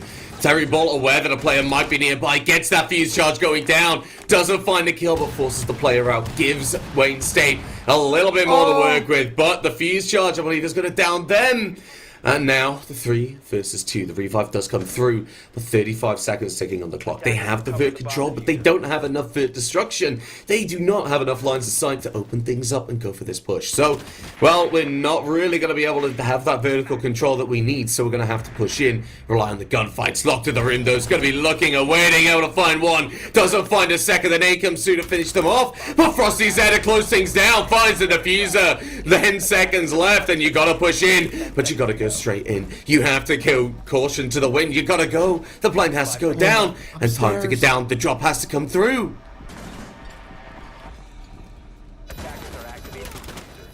Wow. Detra does get the 2 kills.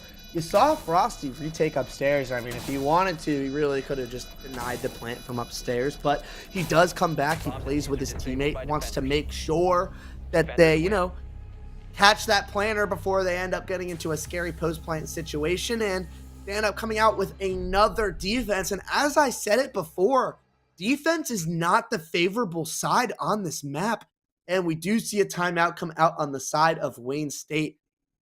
In my eyes, they do kind of need it. And I don't know.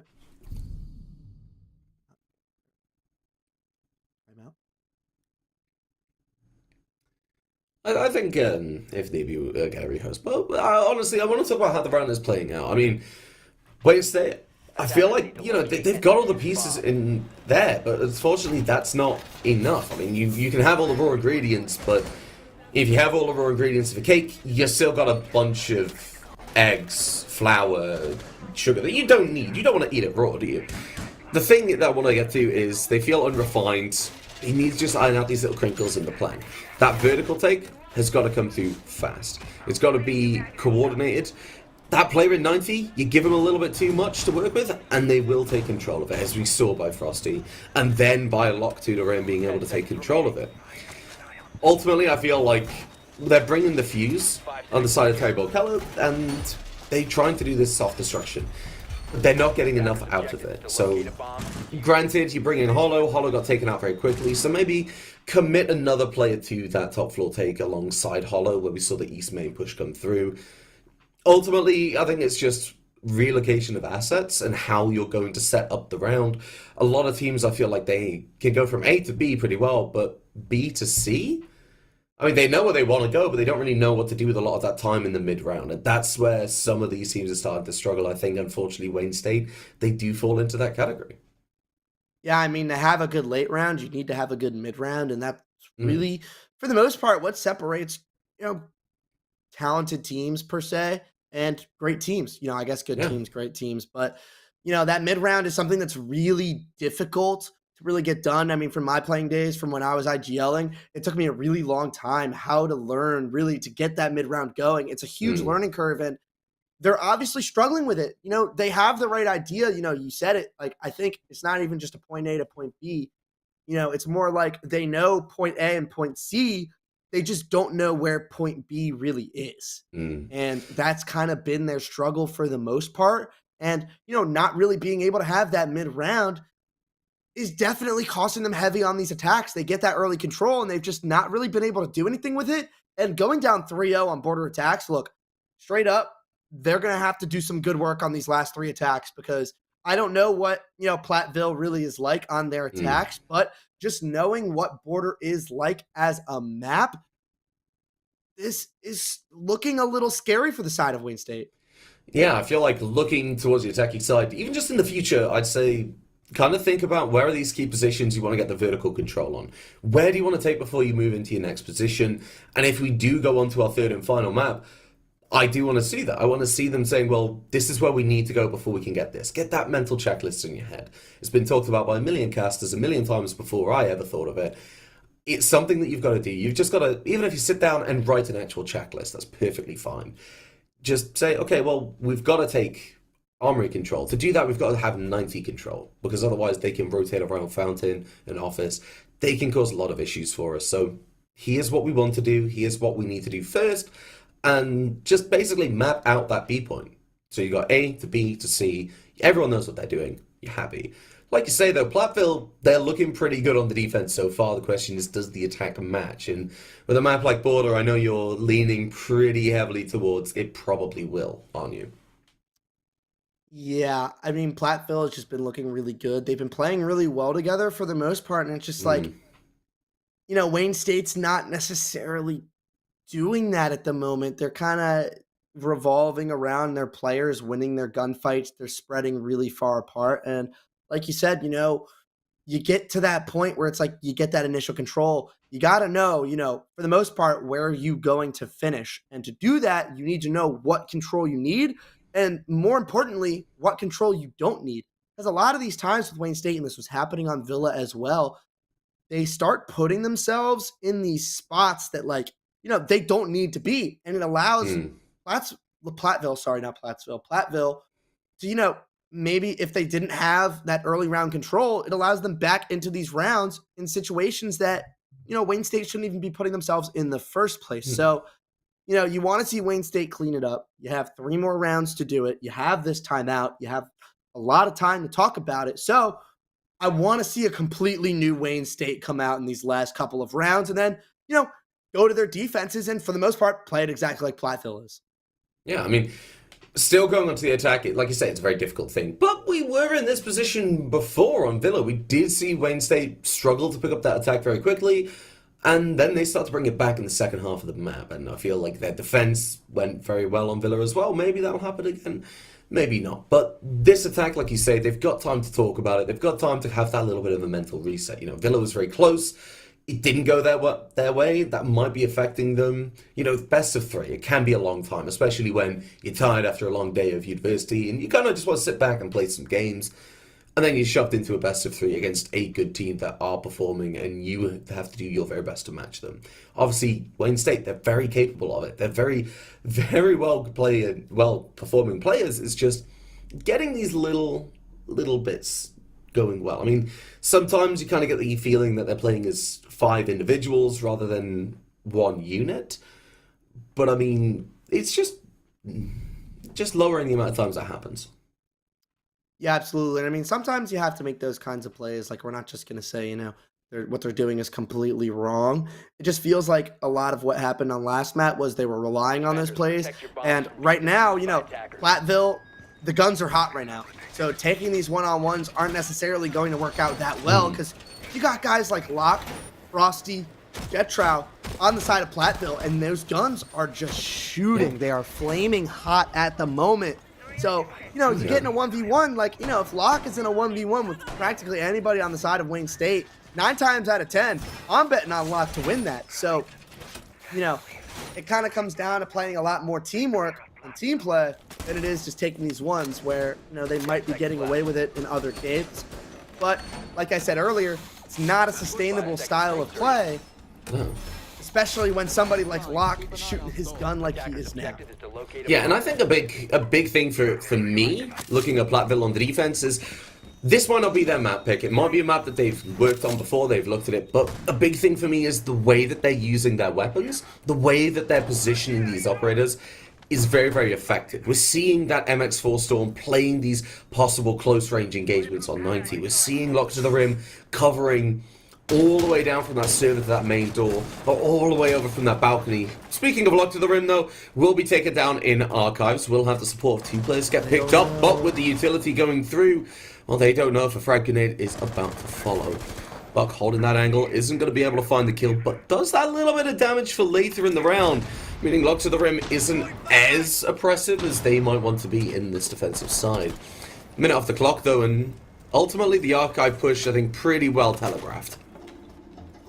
Yeah, I mean, the Buck kind of just throws his flashes away. He does get the kill, however, on the Cade. That is 1 of 3 C4s down. And you see one player's running up 90. He's just going to kill the Heart Breach player. That is a huge pick on the side of Frosty. Well done for him to just find the hole and just run in and kill the Heart Breacher.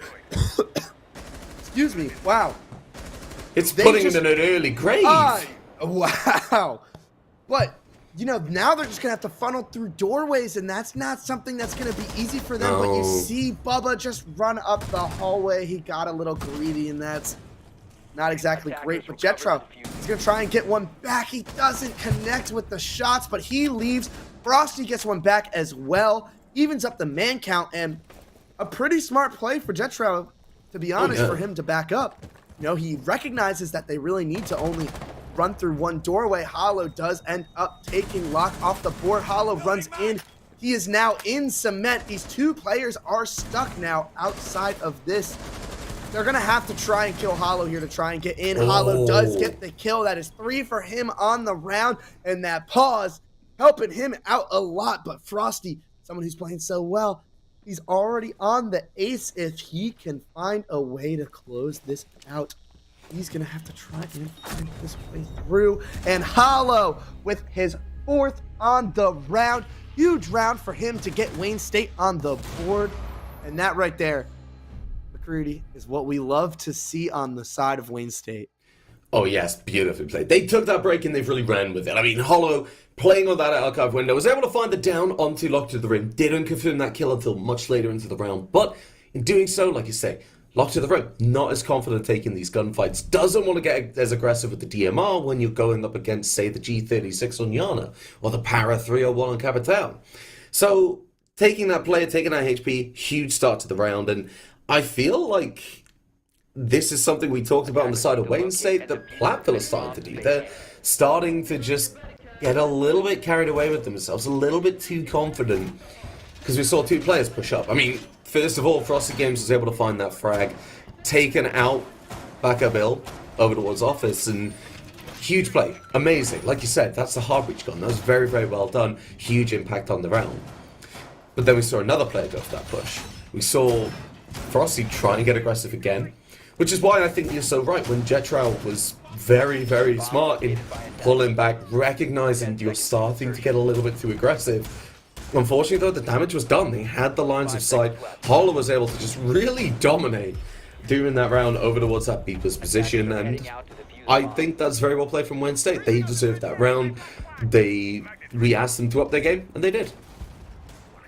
Yeah, absolutely. And I mean, at the end of the day, Platteville just getting a little too aggressive. But Wayne State, I mean, it's got to be noted that they took advantage of that.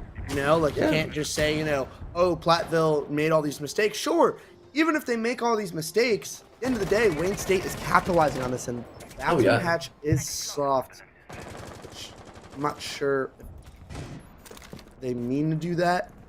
Not necessarily something you see every day, but once again, they are holding Workshop in that way, trying to make sure that this horizontal control is kept on the side of Platteville. They want to be able to hold this from Workshop, that vent side of the map, so that, you know, they might give up the top floor for the most part, but, you know, they don't give up too much control as they can fight all of sight from deep.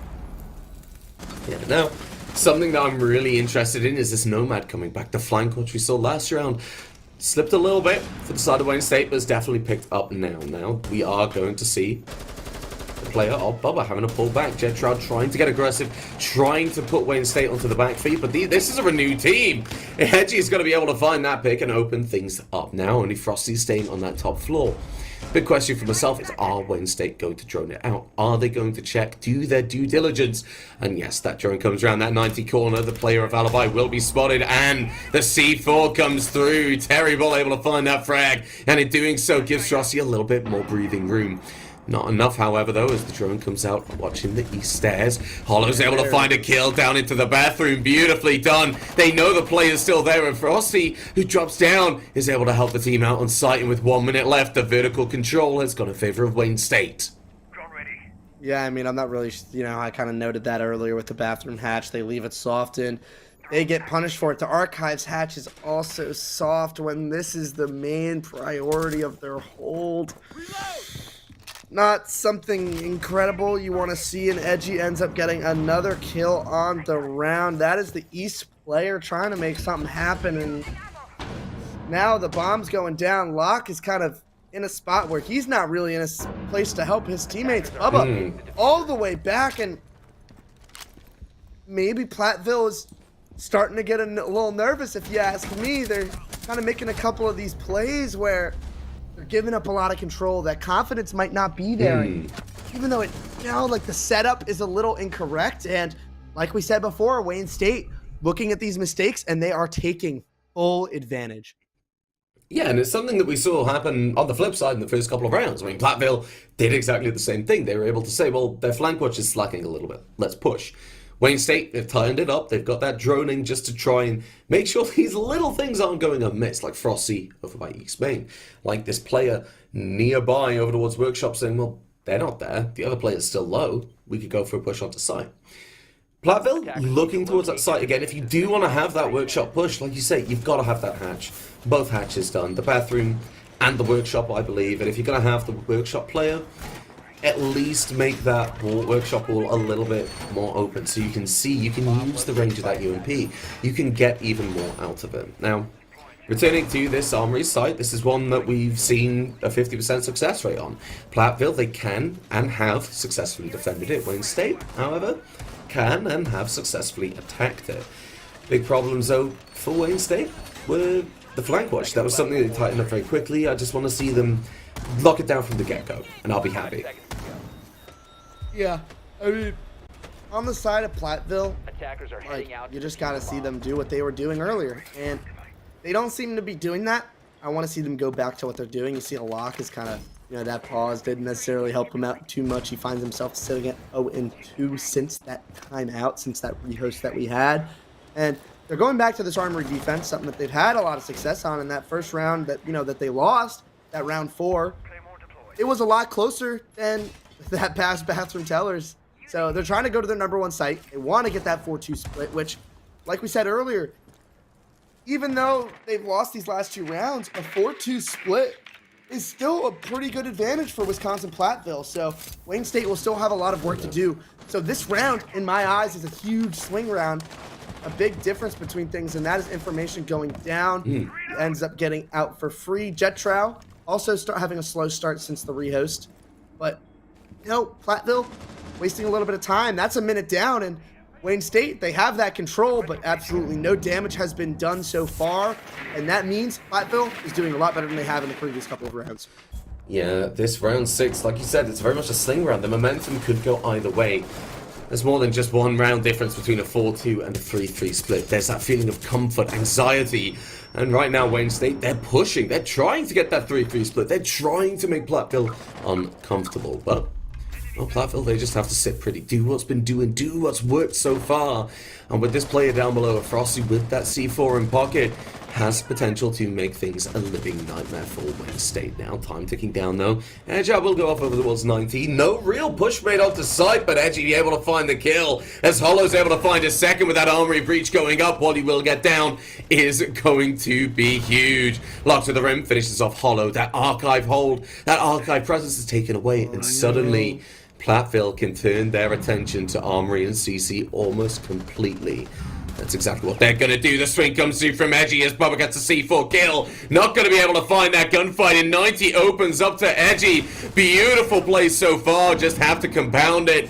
And with that EMP come through, the attackers have a chance to push through. They're not going to do that. They're going to all move together, play for the refrags. This rotate coming through yet again, Joe. It's beautiful, and I'm not sure they're going to know he's here. And they're going to get the wrong wall open as well, but Locke has made that play to be able to get in. Bubba is still worried about it, but they do spot him. And now Locke is going to have to come up huge here. He does not get any damage done, but Bubba still looking at this part of the map. That bomb is going down. Bubba's going to have to commit. He's going to have to come out. Locke ends up hitting the floor. Bubba left on his own in a 1v3. He does not have a C4. He does kill the planter, however, though. And he has a lot of time to work with here as well. The wall is open. The long eagle wall is not open. Edgy is watching the cross, and you know the Lion is playing really passive. He does see him, and he doesn't see that cross, and he ends up getting wall banged. Edgy gets 3 on that right there. Huge plays coming out of him, and Wayne State, after a super slow start, have tied this game up. Oh yeah, I mean, that Wayne State is exactly what I wanted to see. The first time we took this round, the first time we went for that rotate, the ball got opened, you had a player in Fountain ready to put pressure. You knew someone was going to get aggressive. You knew someone was going to try and take that kill. That would be locked to the rim. Down that player, take them out the equation. Suddenly, Bubba's all on their lonesome. Playing with the MP5K, yes, a weapon that you can do a lot of damage with, combined with that SMG-11, but no C4. You've got to push through into a post-plant situation. And like we saw, Bubba really struggled, had to walk into that crossfire, and eventually wasn't able to deal with it. Very, very well played from them. That rotate was timed well. They coordinated that actual final execute very, very well. I feel like this is Wayne State starting to hit their stride again. This is what we saw on Villa. This is what I want to see now. I want to see them continue it. On the flip side, though, Platteville, this is by no means over. This is the attacking round. This could be a change that you need.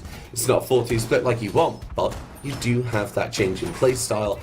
That's one they really were able to play into in that Villa. So, will it work on Border, Joe? I mean, 5 seconds to go. I'm not really sure, to be honest. I mean, it's hard to tell right now how these attacks are going to look like on the side of Platteville and what these defenses are going to look like on Wayne State, just because, you know, there was a 3-3 split for the most part, basically, like the first half of their side and the second half of their side on Villa, where each of these teams, you know, Platteville in their first 3 defenses and Platteville in their second 3 defenses were 2 completely different teams. It was the same exact thing with Wayne State, and we saw the exact same thing happen in this game. Platteville, first 3 rounds, looked amazing. It was kind of like the opposite this time. Where Platteville, first 3 rounds, looked amazing. Second 3 rounds, nothing was really close, you know? Where that could definitely be the same thing again, but Edgy, since that rehost has been gunning, and same with Hollow, they've basically been Shaq and Kobe, to be honest, playing since that rehost, and Platteville just taking so slow, McCready. Yeah, I mean, they're in control, and you know it, and that's really how they want to play it. They want to just say, right, we're going to slow you down. We're going to make you drone this. We're going to make you clear this. We're going to make you use all the utility that you have at your disposal. For example, thermite charge on that triple wall. You're going to know we're playing nearby. We've got a mirror window, but we don't care. Our guns have been on fire at the moment. We are going to make you deal with it, and we are going to shoot the Twitch drone when it comes through. Half the round coming through, and no real entrances into the building for Platteville over towards that east side. This is where I want to see that vertical play really come through. They know the mirror window's there. They're giving the pings. The frag grenade is not down below because it's already been used. But you have a player that can catch him off guard or at least help out Frosty. Time ticking down, and ultimately a very good defense. Very aggressive. And Wayne State showing that they're not afraid to take these fights. Yeah, and that 90 shield is on a soft floor, so you wish he used one of his snades on that, but Hollow hits a pretty nice shot off the shield, and this is where no range hard breach is really going to hurt you. Oh, and Edgy, it's a beautiful shot, a nice little one tap on that one, and now a 5v3 for the side of Wayne State. Oh. And Edgy, I'm not sure he knows that he's down. He does get another kill, and Locke left on his own in sight. He does get a trade where he does down one player, and Bubba gets smoked by Hollow and Wayne State. We talked about it. Their guns just feel so hot, and you're looking at with Platteville right now, and their confidence just seems like it's gone. It really does. I mean, we're looking at those players in the last round, and, well, honestly, Bubba didn't shoot back, didn't shoot on that repeat, wasn't pre-firing, whereas Hollow knew exactly where to aim, knew exactly where to shoot. They knew that peak was going to come through. Edgy, though, we've got to talk about that. That play in CCTV, holding that position, holding those lines of sight, has that play into office. That's beautiful. But then also realizes, well, this push might be coming through from that balcony. That's where I'd be. That's where I want to push if I was an attacker, and I knew this player was playing in CC. Puts a few shots, does that damage. Even though you get it down, you don't know that. But to get that down as well, that's incredibly well thought. I think the game sense coming through has been incredible. This is the Wayne State I want to see. This is why I believe they picked this map. I feel like they're into the swing of things now. They've raised a challenge by taking the lead for the first time on this map. Now Platteville have to answer for the first time to keep themselves even, to keep themselves from letting Wayne State get away with things and maybe consider a map 3. But, well, Joe, that's, a long way down the road so far. Right now, they need to deal with bathroom tellers, and this defense, very different setup already to what we saw from Platteville. They reinforced the bathroom hatch, and they ended up hitting it as well. Definitely good. I'm not really a fan of them not, holding workshop. I'd like to see a rotate kind of hold that part of the map as well, but I can't really complain too much. I mean, they have 2 extra reinforcements they could use on both hatches. They are holding it with a body, but they don't have a rotate to sight. So I guess for the most part, that is fine. As long as Edgy can hold this. Edgy really has been playing well so far this game. So he's about to get in a gunfight with Locke, and Locke comes out on top. Beautiful. And on top of that, he gets the cams as well. Hollow's taking some damage, trying to get aggressive so he can get a trade. He's just taking some gunfights to go a little crazy, and he does get the quick peek. He does see the player. Robo ends up getting traded. He's struggling a lot at the moment. Hollow gets one back, and he's not looking to fall back yet. He's giving himself a rotate out, but he does want to get something back. Locke. I just want to see him work up these stairs. If this alibi tries to drop back, Locke has the kill. Hollow gets another one, though. And the second he decides to fall back, he will die. But Hollow still wants to take some of these gunfights, McCready. Look at him. He knows. He knows. And he gets the kill. Beautiful, McCready. Yes, and looks like another one's able to get the quad kill. Take it off, Bubba. This CCTV, it's capturing all that you want to see on border. As we see, Hollow's going to be holding down that position. Not a lot of HP. The ace isn't really likely, but the damage is done onto Frosty. And right now the situation Frosty's in isn't looking good. Spotted on cams, the damage coming through yet again.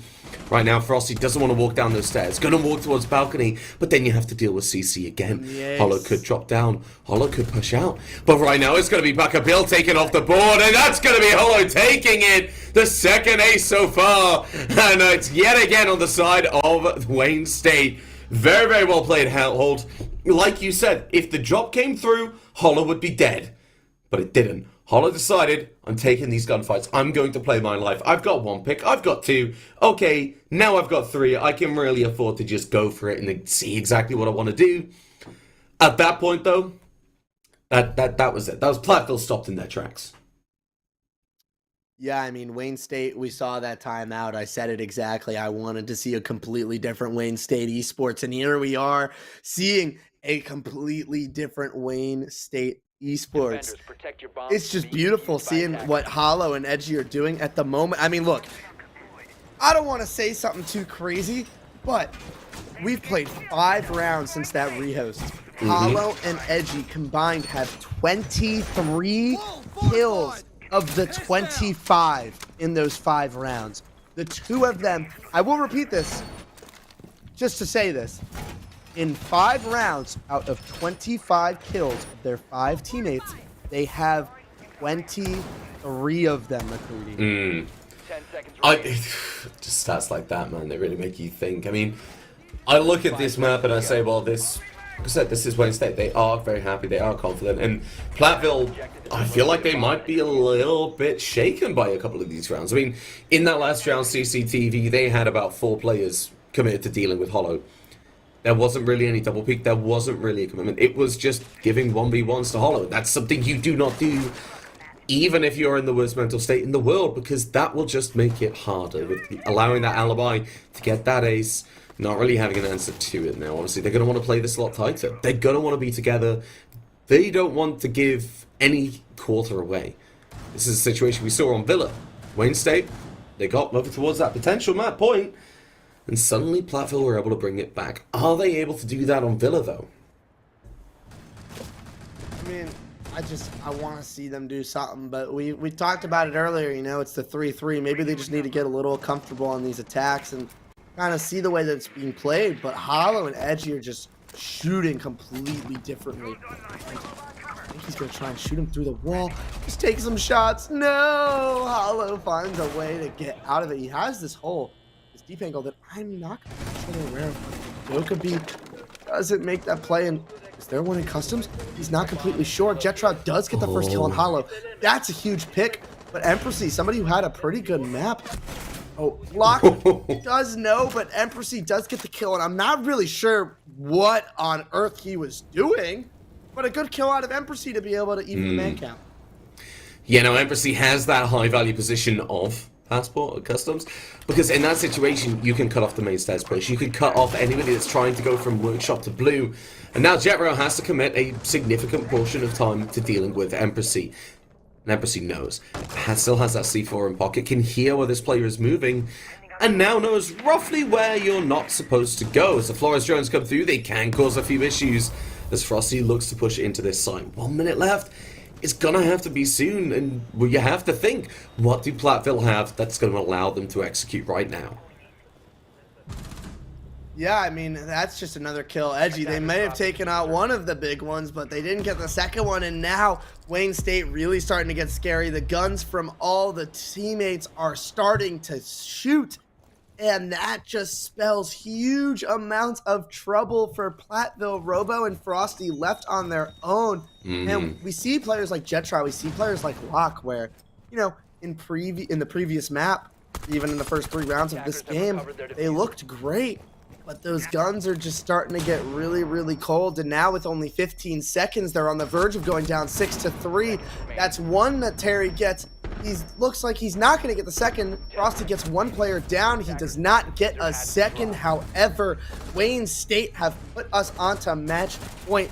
And McCready, they've just looked different in this second half. Yeah, I mean, looking over towards board, this is exactly the Wayne State that you expect to see when you come to the champion division of the NECC. This is what it's all for. This is why we're watching it, and this is why I'm very excited to be here. Wayne State taking another round. That's a flawless start on their defense so far. They just have to lock it down with one more round. They have been prepared for this defensive side. This is what they wanted, and they seem to be getting what they want from it. I mean, looking towards this now, they're very, very adept at just shutting down the momentum of the attack. They're very adept at just putting them in these uncomfortable positions, like we saw Robo and Bubba had to push. They had to drop down Van Hatch. And that is just all sorts of difficult, especially with all the Wayne State players still lying around. Like you said, though, a huge thing for Wayne State. You got one of their players that's popping off. You didn't get the other one. Hollow and Edgy both having the game of their lives so far at the moment, and they're easily outfragging the rest of the team combined on platform. Looking at this, I expect Wayne State, unless they really change up their playstyle in the next 3 minutes, I see this going to map 3. Yeah, I mean, that's not, I don't think that's too much of a hot take. It's looking very likely that we are headed to a map 3, but hey, there is still a lot of Siege left to be played. Anything can happen. And I mean, Platteville, I would have liked to see them take a timeout, maybe after losing that first defense, kind of get it back a little bit. Because, I mean, you've lost 6 straight rounds. You have a total of, let me do the math real quick. 11 kills since the rehost in 6 rounds. They're just not only losing 6 straight rounds, they're getting smoked in these 6 rounds. Oh, yeah. So, you got to see something come through, and that mirror window does get popped open. But there are not just 1, but 2 players inside of CCTV, and if you're going to go for an armory take, you got to clear CC. But Empressy gets taken down deep in sight by Frosty, a big opening pick, and Bubba looking to take the other side of the map. It's a little interesting. They're running 2 hard breachers. They're looking to maybe throw a body outside of armory, see if they can get some, sight lines, and maybe go for a little bit of a late office take. That control was forfeited on the side of Wayne State as well, so they do have that control now, and they've set this up pretty nicely. If they can get rid of this mirror window, which they now have a big deal, that is huge coming out of that side. Terry, this round is fully going to ride on him. But like I said earlier, that ranged hard breach McCready, huge in clearing that mirror. Yeah, like you say, being able to open up both sides of those mirror windows, and in doing so now, Terry Paul Keller with that Alder has a huge part to play, but so does Hollow, able to take away Robo, and in doing so will give Platteville 1 less player to work with. The revive of the Frosty will go off, but all players have to push together over towards Archive's side. They know someone's nearby. A jump out could come through, but Hollow doesn't want to do it. They want to play it safe. They want to hold. They don't want to get too greedy. They don't want to give away too much and just hope that Platteville, they're going to consider that position droned. Bill pushes up, has a C4 in pocket, doesn't want to over-peek it just yet. They know someone's going to be looking, and there the peek comes through. They know the Frosty's staring at them, and they're not going to look. Push comes through, Bubba's able to find Hollow, in doing so opens things up on office, but that's going to be Frosty able to get them down onto... No, doesn't get the down onto Bubba. The C4 comes through, it gives a line of sight. It's back the players off, and with 20 seconds left, they're going to have to push. They know where the mirror is. They have the cross through archives, but do they have the gun skill? Bill. What can you say? Huge kill slows things down, and with 10 seconds left, the push has to come through. Bill able to find another one, and it's all down to Bubba. 5 seconds remaining. Oh, that was possible. They really gave him an opportunity there, but that's 7 straight rounds from Wayne State, and I mean, this is the Wayne State that, for the most part, we expected to see, to be honest. I mean, this is a team that's 3-0 that, we expected to be the favorite, and for a while, it didn't look like it, but Hollow having such an amazing map. Guy just played so well coming out of the rehost, and that you love to see that as a teammate. And to be honest, like when you have a teammate shooting like that, that kind of confidence radiates to your teammates, you know? Like, Oh, it yeah. just enables your teammates to be able to play off of that, and that's just obviously gonna help you a ton in confidence-wise, and the whole team started playing well, and that's the Wayne State, we're all loving to see. Yeah, I mean, the comms must have been absolutely crazy when they come in with plays like that. When you see Edgy's ace over towards that CC, when you see Hollow being able to make these kills, open up these opportunities for the team. On the side of Platteville, it's not over yet. That was your buffer map. But, well, the clock's been reset. We are going to be going to what essentially is a best of one. That's how Platteville have to look at it. Wayne State, well, they can look at it. They come off the top of they just got another map back. Their mental stability, definitely there. I'm very happy with how they played so far, and I'm a lot more excited for map 3 than I would have been with a closer scoreline. So we're going to be taking a very short break, but we will be back very, very soon.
Hello and welcome back. An exciting map too. To even things out and send us all the way to our third map of the evening, Clubhouse. Now, this is a map, Joe, that when I look at it, I say, well, on paper, I want to say it leans a bit more towards Platteville because we saw Villa, and that was a very structured map. We saw consistency coming through from Platteville in the play style and how they were able to make these little adjustments. But Wayne State, they have been able to use these huge hero moments and huge impact rounds to get control of it, and that's what we saw on Border. But when we come to a map like Clubhouse, I feel like that's where you start to lean a little bit more towards Platteville's playstyle, just that bit more. And it's something interesting because we were talking about it in the break, weren't we? Yeah, I mean, this map definitely as well can favor Platteville if they choose. And what I mean by that is depends really for the most part on how they play this map. A map like Clubhouse, unlike Villa, or well, I guess you can do this on Villa, but it wasn't done. You can't do this at all on Border. You can isolate a small part of the map. And the big reason that helps out Platteville a lot is Wayne State has two players just running around the entire map, making it really difficult for Platteville to take certain control. So if you get rid of that and you do more of these direct linear takes, you can take that variable out and that playmaking ability out from Wayne State and make this a game that really fits your play style more than Wayne State's. Oh, yeah. I think it just comes down to that coordination. I mean, you're looking at that top floor, say a gym bedroom hold, and you've got to divide that map up if you're going from CC, or just in general when you're going for the take. You have garage, that's one position. CC, cash room, construction. These are little chunks. They're like a wedding cake. It's all tiered. You have to take it tier by tier when you come for these takes. And I feel like that's exactly what you say, Joe. You can cut them off. You can have, say, a Nomad or a Zero or a Gridlock, just holding these positions in one way or another. And in doing so, with the crossfires, with the flank information that you have, these roamers suddenly have a lot less freedom of movement. And like you say, that's something Wayne State, they've enjoyed a lot of. I mean, look at Hollow, look at Edgy. Their freedom of movement has been exactly what's caused a lot of these problems for Platteville. Yeah, and I mean, like I said, it really is all on Platteville to, make this decision. Clubhouse is a very default, for the most part, comp map. And you can play it somewhat differently in a sense, but at the end of the day, this map, you can make this your playground in the sense that, sorry, I'm really struggling to find the words. It's more so you can make this map fit your playstyle, and if Platteville can realize that and achieve that, this could be a map where we really do find them make the upset. Yeah, and I feel like Platteville, this is a map where you can look at the setup and say, well, this is the default one. How are we just going to make these tiny little adjustments to suit us? How are we going to look at this map and say, well, this is probably what they're going to do. This is what everyone does in Clubhouse. Wayne State might be different, but they're probably not going to be that different, let's be honest. So it's all default for a reason. So what little adaptations can we make just to give us that little bit of an edge? Right now, though, Wayne State, though, they're going to be going for a rather typical push. They're going to have those two Osa shields. They're going to open up that main breach. Now, the question is, construction or garage? How are they going to want to take this? Who's going to be making that push? Now, Hollow in stock already. It's going to be Drone and Gao, as will Embassy, both spotting that player of Jetru up on Rafters. Embassy putting the pressure on. And Edgy, in a good position, will be cutting off that Rafters rotate, forcing Jetrod to take that gunfight with Embassy. And this is what you said about cutting these roamers off, cutting off these defenders. The problem is, though, for Platteville, it's the side of Wayne State that are doing it so far. Yeah, and I mean, Hollow's doing a great job at getting that opening pick. A little bit of an oopsie on the utility, but at the end of the day, this breach is open, and I don't really know where the second part of this take is really coming in from. Jetrod takes a lot of damage, and like I said, though, I don't know where the rest of this take is coming from. Not a lot of control has really been taken from the side of Wayne State. Locke just has to sit there and wait. Jackal does take a fight. Locke gets a huge kill to bring that back, and there's just no control. Even though they had that man advantage on the side of Wayne State, there's no control on that side. That's the CC window player getting taken down by Bubba. He is staring at the drone, and he ends up not seeing him, but they end up getting that R3 wall open, and now the Jaeger is left on a spot that is not fantastic, but Locke ends up getting really aggressive. Hollow gets his third on the round. He maintains that great play that he's been having this entire game, and a C4 comes out. It gets, I think, both of the Osa shields and puts 2 of them to 1 HP. And I will say, McCready, there is a smoke on the board. One puff of that will take down both players. Yeah, now the big thing for me here is that Wayne State, like you said, they haven't really committed one way or another to either garage or to construction, but Hollow's going to be walking up red. You don't have time. You've got to go for the push as Bubba's able to find another kill. Keeps the side of Platteville in it. The revive comes through, and both Terry Bull and Backer Bill, barely 25 HP between them. I got to push this garage. They don't have time to go for that split push. The breaches are going to be opened up. They have to get the diffuser. They have to counter sight, and Bubba's just going to hold it. Terry Bull gets the team kill as Backer Bill stuck with the plan. And while the Pom will see it, the attacker knows exactly where this player is. Has to get aggressive. And Bubba's going to win it out. And I feel like you said, it's got to be that second front. I don't think Wayne State knew where they wanted to do it from and found themselves in a position where they had to push garage. And with those 30 seconds left, they had to push garage, but they didn't have time or the coordination to really make it stick. We saw Hollow push up, get a couple of kills, but nothing really taken because of that. Yeah, and I mean, that's, I'm not going to lie. Wisconsin Platteville got served around on a silver platter. Ooh.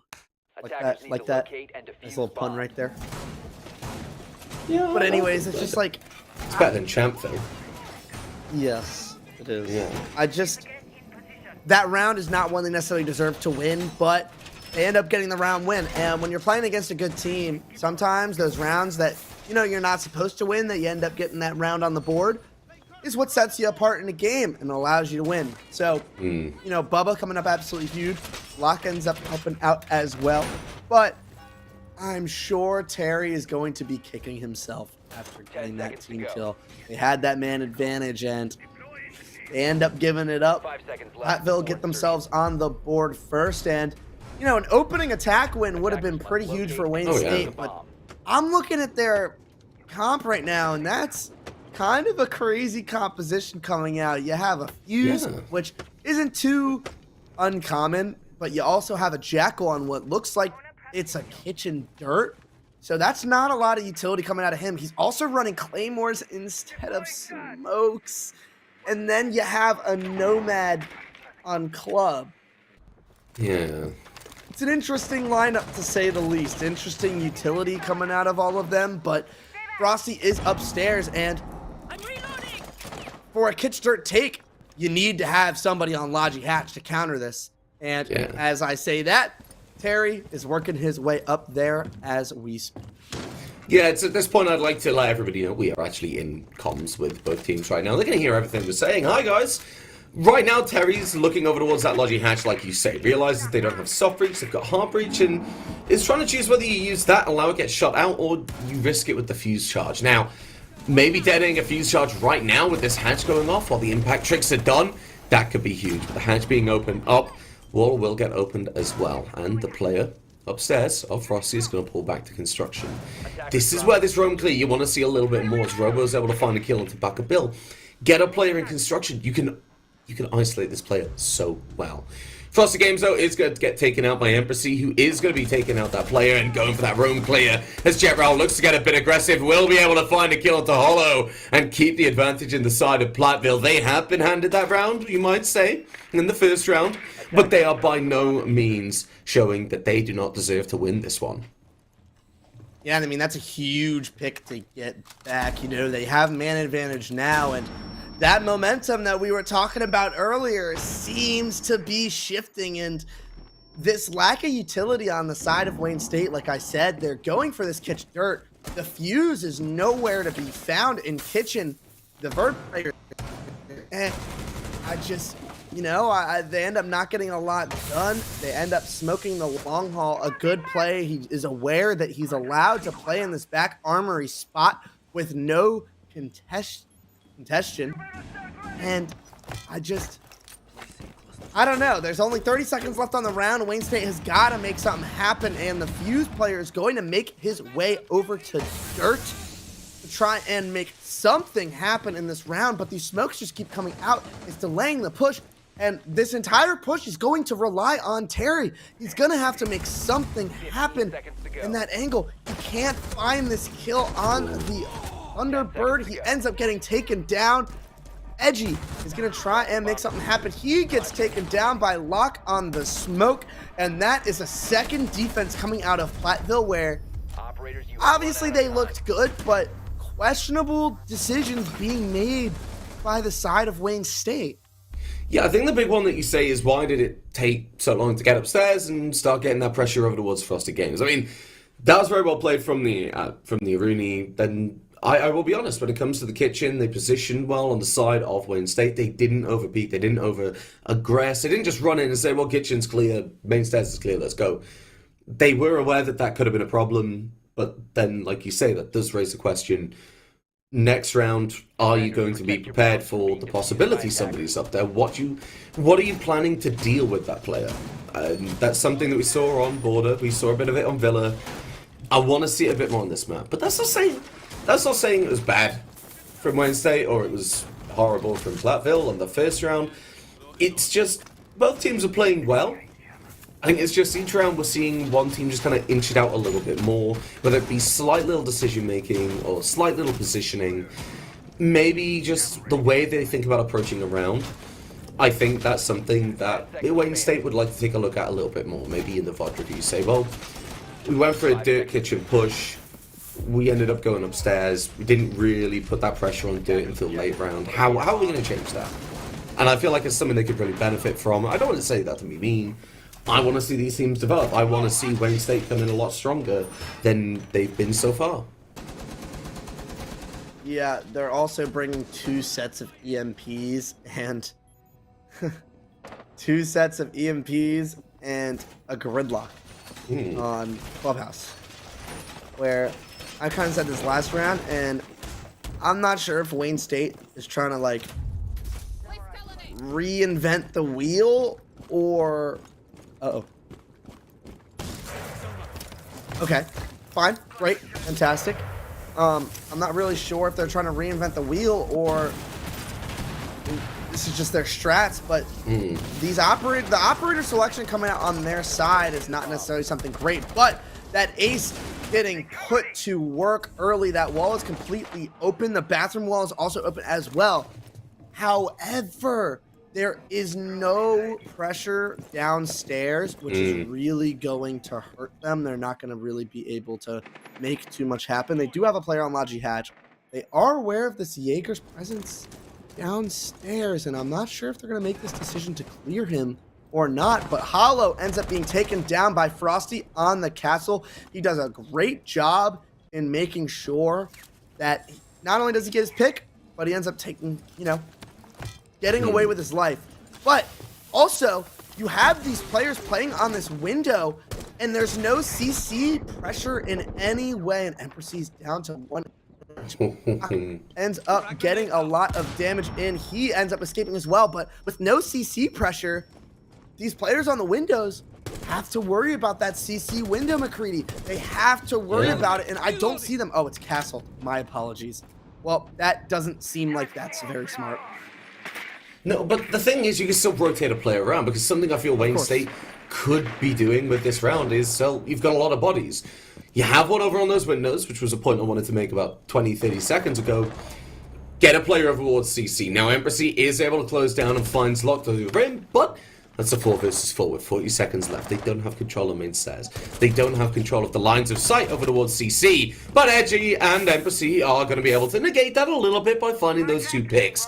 And as Bubba starts to rotate back to sight from construction, so does Robo. 20 seconds ticking down on the clock. Those gridlock track singers going to cause a big problem. The plank can go down. Very good recovery from Wayne State to get to this position. The very awkward plank going to look at going down in Jim. But it's going to be Backup Bill able to find a kill onto Robo. 10 seconds left. The plank will go down. And now Wayne State, they just need to sit pretty. But Backup Bill says, no, I'm going to go for the kill. And why not? Wayne State, take that first round on Clubhouse. Yeah, that definitely just seemed like a misplay. They had guys that setup really hurt them, to be honest with you. No wall denial, you know. The castle, I Mhm. don't know why they put it on server window instead of gym window. It seems like it would have done a little bit better on gym window instead. So that if they did decide to play some players on that highway balk, on that master balk, depending on what you call it, they can do something Attackers about must it. But with locate all and these defuse windows the bomb. castled, there's nothing they can do. That hurts them a lot. But we did see Edgy end up pushing downstairs. Definitely something that I hinted at earlier, and they ended up doing it. They had some vertical pressure working up the main stairs, so that player on main stairs had something to worry about. And big round win from Wayne State, but that site setup from Platteville left a lot to be desired for. Attackers have discovered the location of I the bomb. feel, yeah, looking towards that position, like you say, CC window could have opened a lot of opportunities for the defenders, even if it's just putting pressure over towards Embassy. They wouldn't have that confidence to go and get those couple of kills, then push into the side. But, something to look for the next round. Wayne State now, Attackers are that's the moving first site to the rotation bomb. complete. Now you're going to be going to sites that you have already attacked. Now looking towards CC, I want to see that second front start to form a lot quicker. I ideally don't want to see this being like a last 30 seconds type beat.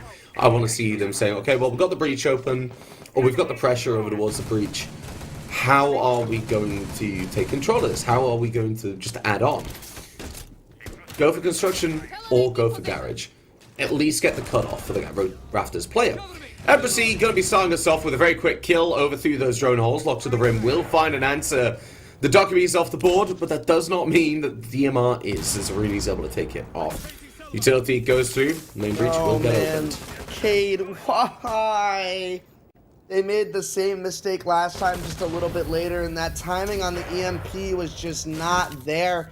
And they're going to try and get this wall open, and it's not going to end up being completely open like they did earlier. That EMP will run out, so it is a crouch hole you can get in, but it's not the same as they tried to get it last time with a sprint hole, as they're going to try and save one. But Locke, off screen, does find another pick downstairs. He's killed both of the players that have been, really effective so far on this map so far, Hollow and Empressy. The two playmakers, and now Baka Bill starting to work his way over. I guess he's going to walk back to breach, probably trying to get that R3 wall open yet again.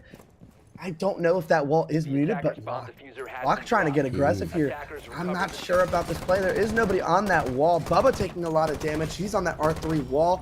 Edgy does kill Bubba on that rafters, I believe is where he just died. And at the end of the day here, Platteville, they get that man advantage, but they're making the same mistakes that they've been making before. And that's just not something you like to see. But the ace, he walks into CC. He ends up getting the BP, and now he seems ready to get the bomb down. He gets a kill. That's a huge kill on Robo. That's a C4 down. And he's just sitting there. Now Locke ends up playing downstairs.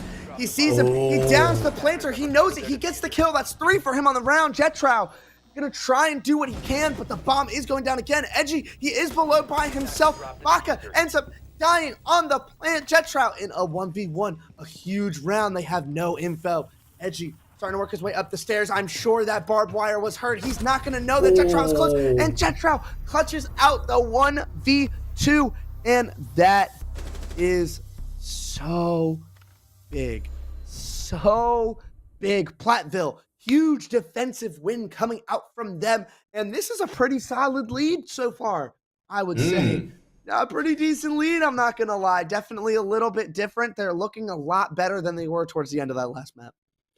Yeah, I think in the side of Wayne State, that push had to come through with the garage. I mean, they're good at clearing out this Rafters player. They put the pressure in the right places. They have that garage door. They have the breach applying the pressure. They don't have that rotate covered. And it's been working out for them, yes. But I feel like that Rafters, they need to take control of it a lot quicker than they have been. Two players on breach, one on that CC window, two players playing over towards garage. Take control of it. You can get one player on the rotate, one player down below for lounge. You can deal with two issues that you've had. You can have a crossfire. You stop the radio door getting aggressive. You can cover that player in this case, lock to the room. 10 seconds to go. You can stop them from getting down to lounge.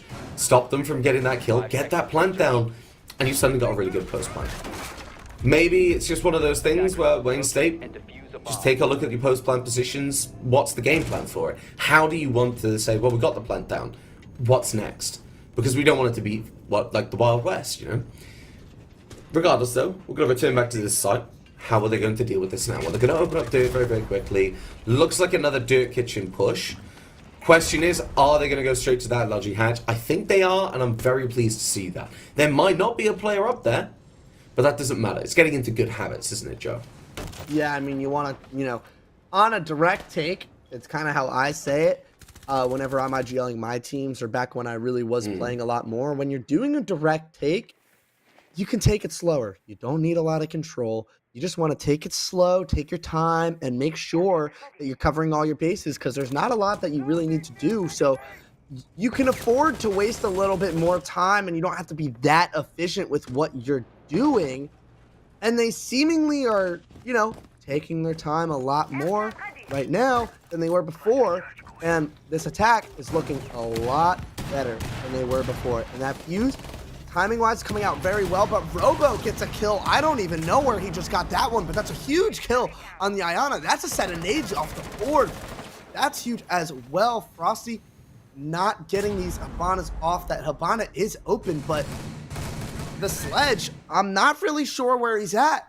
He's not doing any vert on this in kitchen for Armory, and with that being said, that allows all of the players to just have that freedom, and Bubba does know that Edgy is here. Edgy isn't oil pit. He can maybe create some sort of, I'm at a loss for words. I don't know what the word is, but chaos. That's what it is. Sorry, I'm very not well spoken on the day, but they do take that dirt control and that blue control, and they've given up a lot of control they'll have, but Locke does get another kill. We're seeing him return to that form that he was, earlier in this series, and Baka Bill working his way through dirt, and Proceed working his way through the bottom main. They do have info on him bottom main, and that is a great smoke coming out, and Baka Bill can work his way in. I'm not sure anyone's watching for him here. He walks into sight. He ends up not getting the kill. Frosty turns at just the right moment. And a 4v2, as I say that, traded out by Empressy. It's a 3v2. Empressy going to work his way towards dirt. And they're going to have to try and find a way to drop through this hatch. He's going to have to tank the Aruna gate. And Empressy starting to work his way through. And he ends up dropping the hatch by himself. Terry on his own. He's going to start getting the bomb down. Empressy does get one. Somebody hits it in a Nomad, and Locke ends up getting the kill. He denies the plant. Platteville take another round, find themselves up 4-1 on this map 3 decider. And I don't know what Wayne State really are trying to do here. You see, we talked about this earlier. They have the point A. The early rounds are great, but we're going to just have to keep saying it, I guess, until it happens. The mid-round and end round are just not very clear, it seems. Yeah, I feel like Wayne State, they might be getting a little bit ahead of themselves. We're looking at a team that they have that kitchen. That floor is theirs. But unfortunately, what we're seeing is they're starting to get a bit too aggressive. We're seeing Hollow starting to get a little bit too pushed down. It's starting to push down towards dirt. There's no support, there's no vertical cover through kitchen. Then we have Edgy going in, able to find a kill down oil pit. Wonderful. But I don't think Edgy should be pushing. You shouldn't be pushing down into that oil pit without any more support. The entire defense, especially that half, blue, the blue stairs, and church, they're all holding that angle because they know they're not feeling any pressure from somewhere else. So what you want to do, you want to get Terry in. Get Terry or Becker, whichever player is playing the fuse. Get them in, get those fuse charges down, have that sledge start causing that pressure. Doing so, that creates that chaos that you were talking about. That's what Wayne State want to do. That's what they thrive off. And that's where Platteville really start to struggle. Unfortunately, that wasn't the case. And they kind of left it down to 1v1, v1. It's a 5v1, v1, v1, v1 in my opinion, when it came to that execute. Hopefully that's not going to be the case again. We saw them win this round. This is the one round they've won so far on the one site. And yet again, they're looking for a very direct take onto site. get this wall open, get inside kitchen, shut down the main stairs players, and get this plank going down. Fuse charge will go off to deny any potential bandit triggers or mute jammers, and the utility going through will certainly make life a little bit easier pushing forward. That. But quick reinforce coming in from Fossey, or Bait actually is going to draw the attention of the attackers, but not really going to receive any fruits. I believe what ended up happening actually is he kind of realized that the wall wasn't fully open, and they did once again mistime the EMPs with the ace charges.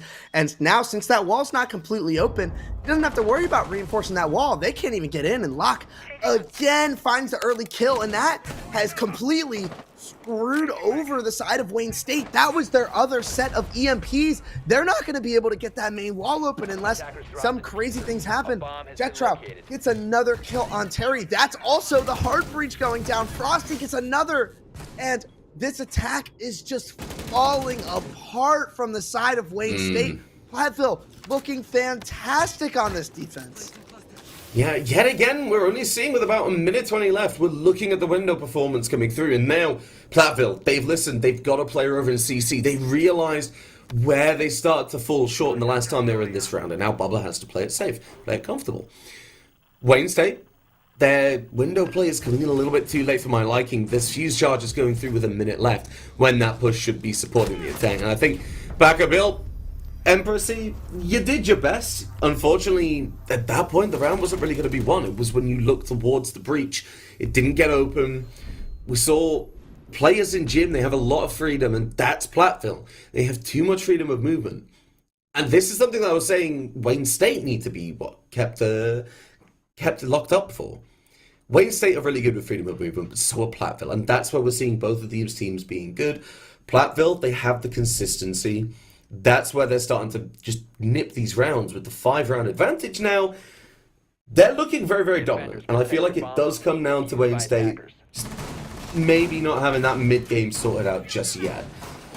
Could they take it to match point? Could they have it closed in potentially one attacking round?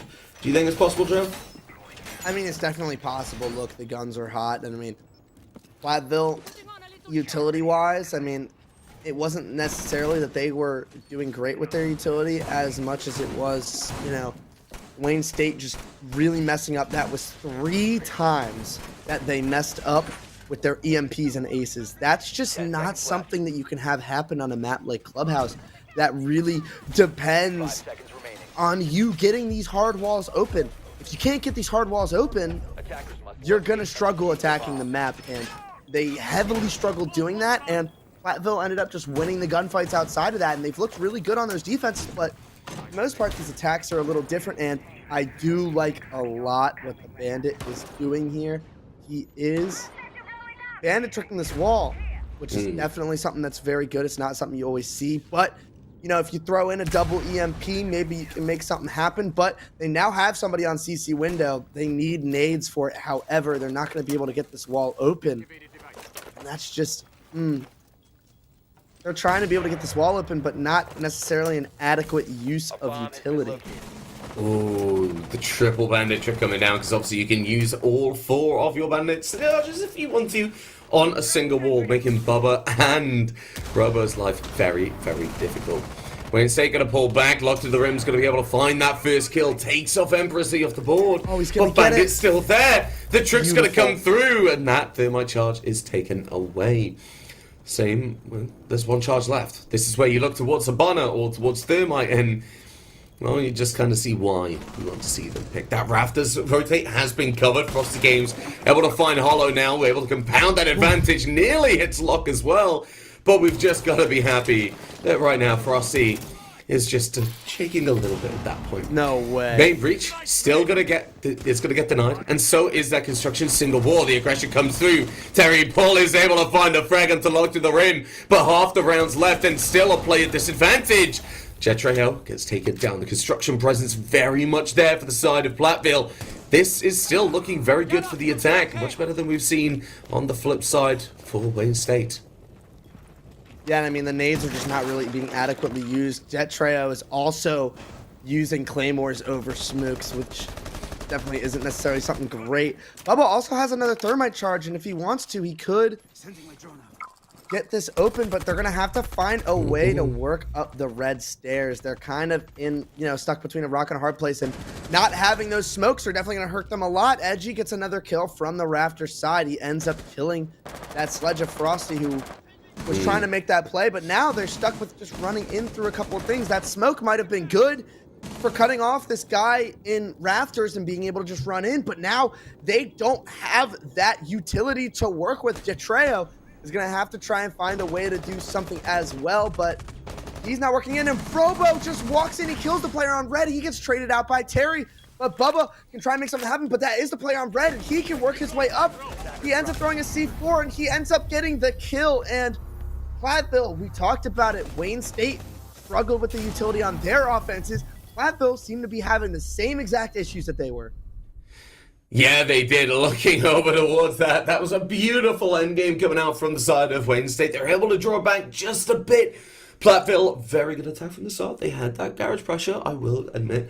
They didn't commit to it towards the end, but they did go for that construction push. And having that Rafters rotate opened up in garage wall by lock to the rim immediately says, okay, Wayne State, we know you're playing garage. You don't know there's going to be a player holding this. You have to assume there is.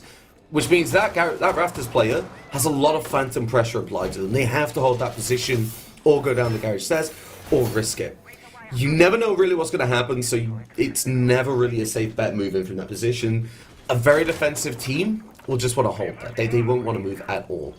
Platteville, they had the rotations around, but then it came to Wayne State. The bandit tricking from Terry, absolutely huge. The C4 following through as well, incredible. Edgy, Terry, Robo, Edgy and Terry, very good end game crossfire. They were able to cut off the key points at which the attackers wanted. Had the C4 for red, had Terry watching construction, and then had Edgy covering the CCTV side. Very well played. I want to see more of this, Wayne State. You're not out of it yet, and that last round proved it.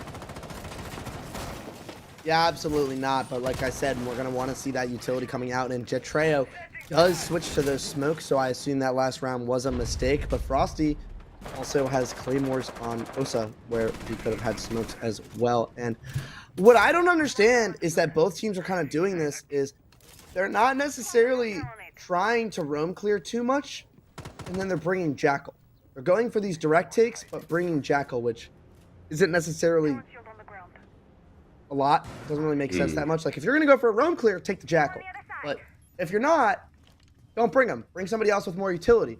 Bring a Sledge maybe, because you look at this right now, there's not a single op on the board that can do any type of vert.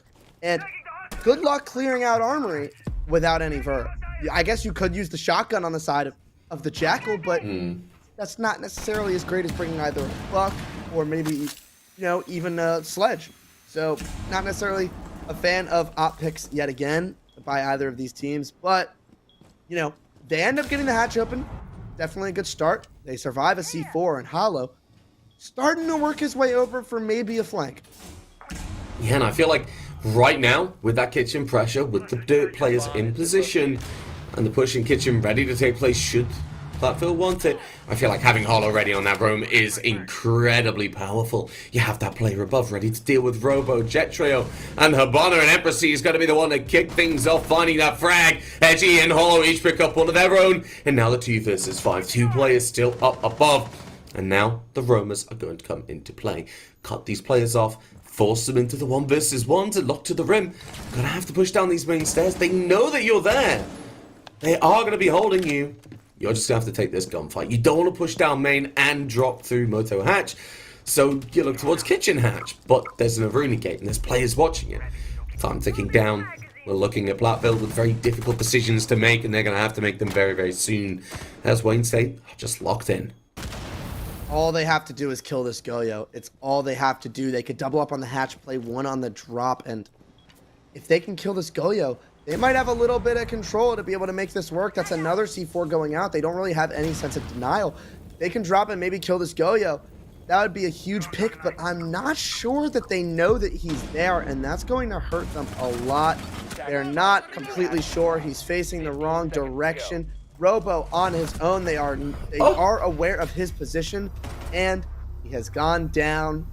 And that's another round for Wayne State. And McCready, I just gotta say, man, this map, look, this may come out as harsh, but this map, especially recently, has come out to be a lot more attacker-sided, where, 3-3 is the normal thing rather than a 4-2 on defense, and just the lack of ability with util is a little disheartening to see, and the issues that Platteville are having were the same one that Wayne State was having, and when you can't even get walls open and you can't even do that basic getting vert, you're not even bringing a sledge, and you saw a lot of the damage that was done that round was from players who were back armoring, where that easily would have been countered if you just bring a sledge. So it's like that utility is just not really being used to the best that they could be, and I'd like to see Platteville bring out that utility that you really should be using on this map, because Wayne State is having a lot of freedom to do what they want to do, and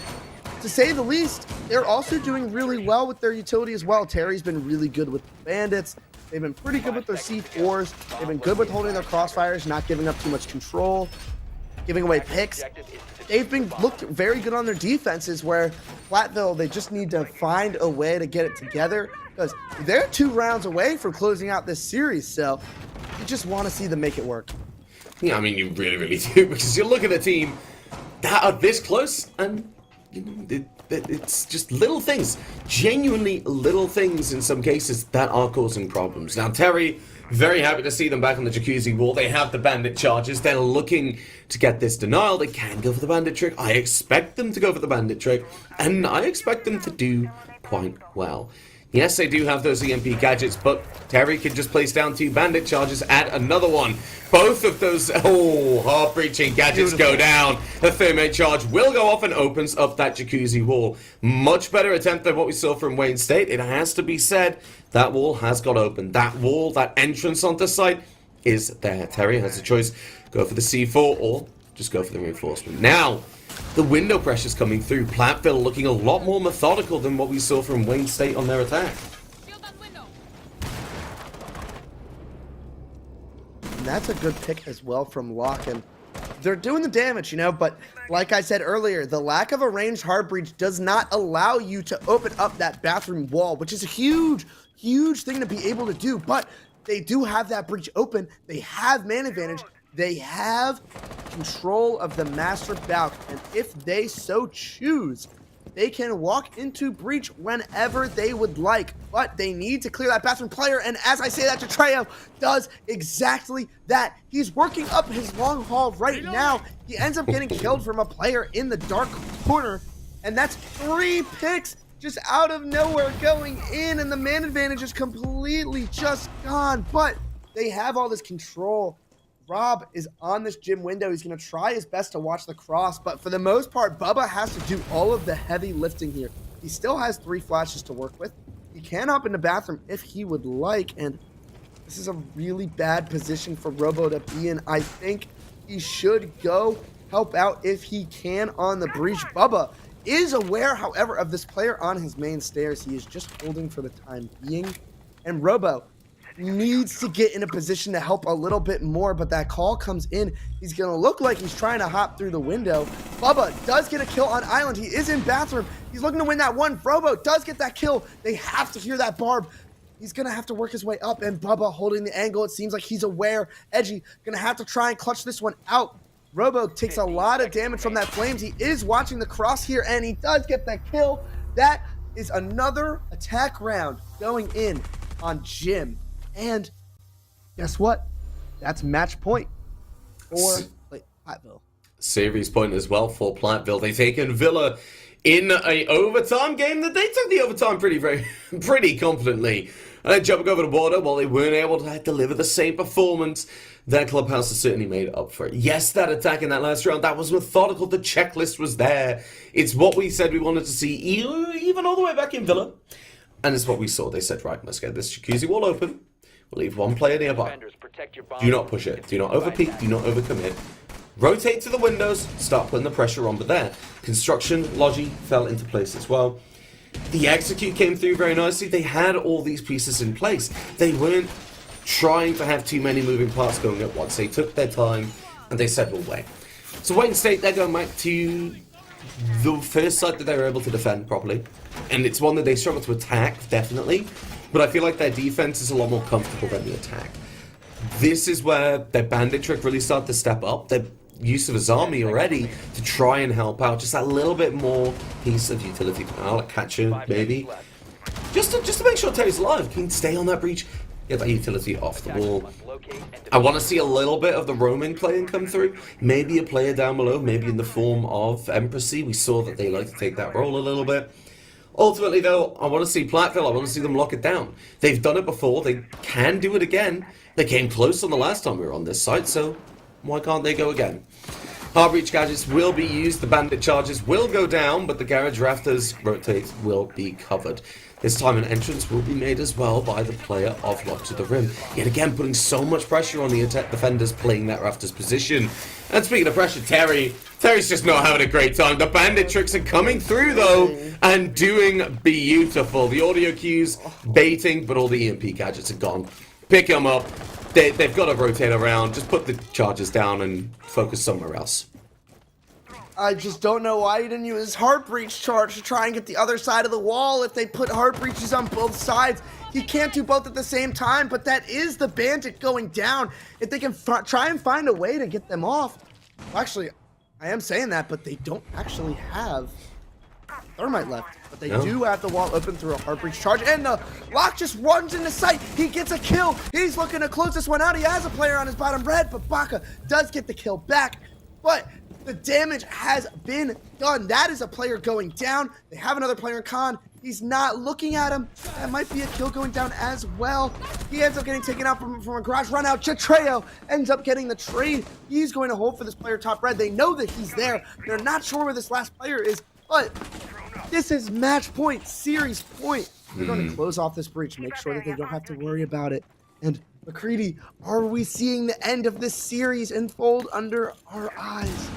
It looks like we might do now. The utility will be going through the line scan. Signals what could be the final push, but it's not meant to be just yet. Platteville, they're not ready to make it happen. They have a minute left. They have drones. They're going to use them. They spot the rafters play. That radio window, that's not a push. That's just a cutoff point now. You've got to be careful with the entry. You know where Edgy's playing. You know what angle's being covered. And you know there's somebody red.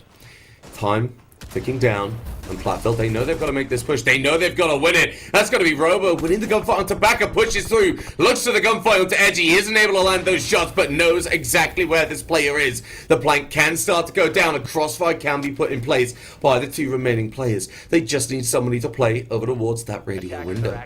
Plank goes down, though. Time ticks down on Wayne State. They're fighting to stay in it. The audio cue of the Azami gate comes through. The flames holding Edgy in place. And now the push to retake red takes place. And now, this is where the construction player comes into play. Spots Robo, takes him off the board. It's all down to Chatreo and Bubba to close things out. The prone player is able to find some damage, but doesn't get taken down. Bubba takes the kill, takes Edgy, and takes Platteville all the way to 3-1 on this best of 3 series. Wow. Definitely a crazy play. Lock ended up making the play. Robo also doing the exact same thing. They just run themselves into cash, which is something you don't necessarily like to see. They didn't have any main wall pressure, and they still got in. But we were talking about it. The utility needed to be a little bit better. I was a little confused on why they didn't use the heartbeat gadget, and they used a fuse charge instead. They allowed themselves really to, get bandit tricked on that wall. But it ended up getting open at one point. Lock ended up getting the kill on the bandit, allowing them to be able to get that wall open.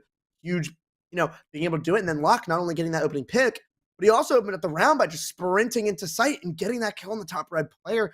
Opened up everything. Even though he went 1-for-1, he gave them that man advantage. And even, instead of 4 people, it might be 5v4, you might go down a man, but at the same time, 3 defenders is a lot different than 4. 3 defenders can watch less angles. And because of that, they weren't watching the cash run it again. And Robo walked in while someone wasn't watching it, where, you have less players, you have less guns, you're not going to be able to watch it. And he runs in, makes the same exact play. He opens up the round. They get that sight control, and boom, that's another attack win. And, I don't know exactly what was going on with them this entire season, but that is Wayne State's first loss. And in my eyes, that's a little bit of an upset we just had here. Yeah, I mean, it is when you look at it on paper, but when you look at the maps that we played, I feel like this is kind of the expected result, and we looked at the last couple of maps. This is where we saw Platteville, they were able to look at the game and say, well, okay, right, we've been able to catch them off guard when they've not been taking their time. That's something we can deal with. That mid-game is where we've been able to catch that edge. That's something I want to give them credit for. They were able to slow things down, say, right, where do we need to go? What do we need to do? What positions do we need? For example, having Chatreo run in against Cash, finding that kill opens things up. Like you say, those players aren't there. They can't hold all these angles when you think about the position. They can't reposition. They've got a player over those rafters. They've got a player that has to come back into Cash, yes, but then it's a 1v1. And at that point, they can slow things down. They can think about what they want to do. They can think about how they want to play it. I feel like Platteville, that was basically they won it with the map picks, and that was where it was really decided. But Wayne State, a beautiful game to them. Hats off as well. They really gave us quite a few enjoyable moments, and definitely ones that they'll be looking back with a little bit of pride as well. I won't lie to you. But, Joe, that's it for us, isn't it? It is indeed it for us. I just like to, thank him. I'm a little thankful. I don't know who specifically I have to thank for being allowed to cast today. I was thought of to come in and sub, and I appreciate that opportunity. This was an absolutely fun game to cast. I'm not going to lie. It was absolutely beautiful. And McCready, it was a pleasure to cast with you as well. Yeah, thank you very much. I really enjoyed it. Huge shout out to our producer and observer, and that's going to be the unnamed gamer on the cameras, making sure you see all the action, and Shiro making sure the stream looks nice and beautiful as always. We are going to be heading off for the night, though. Do not miss the action that we have all the way through the week, that we have with all the esports games you could possibly want. But for Rainbow Six Siege, we'll be back, and we'll see you next week.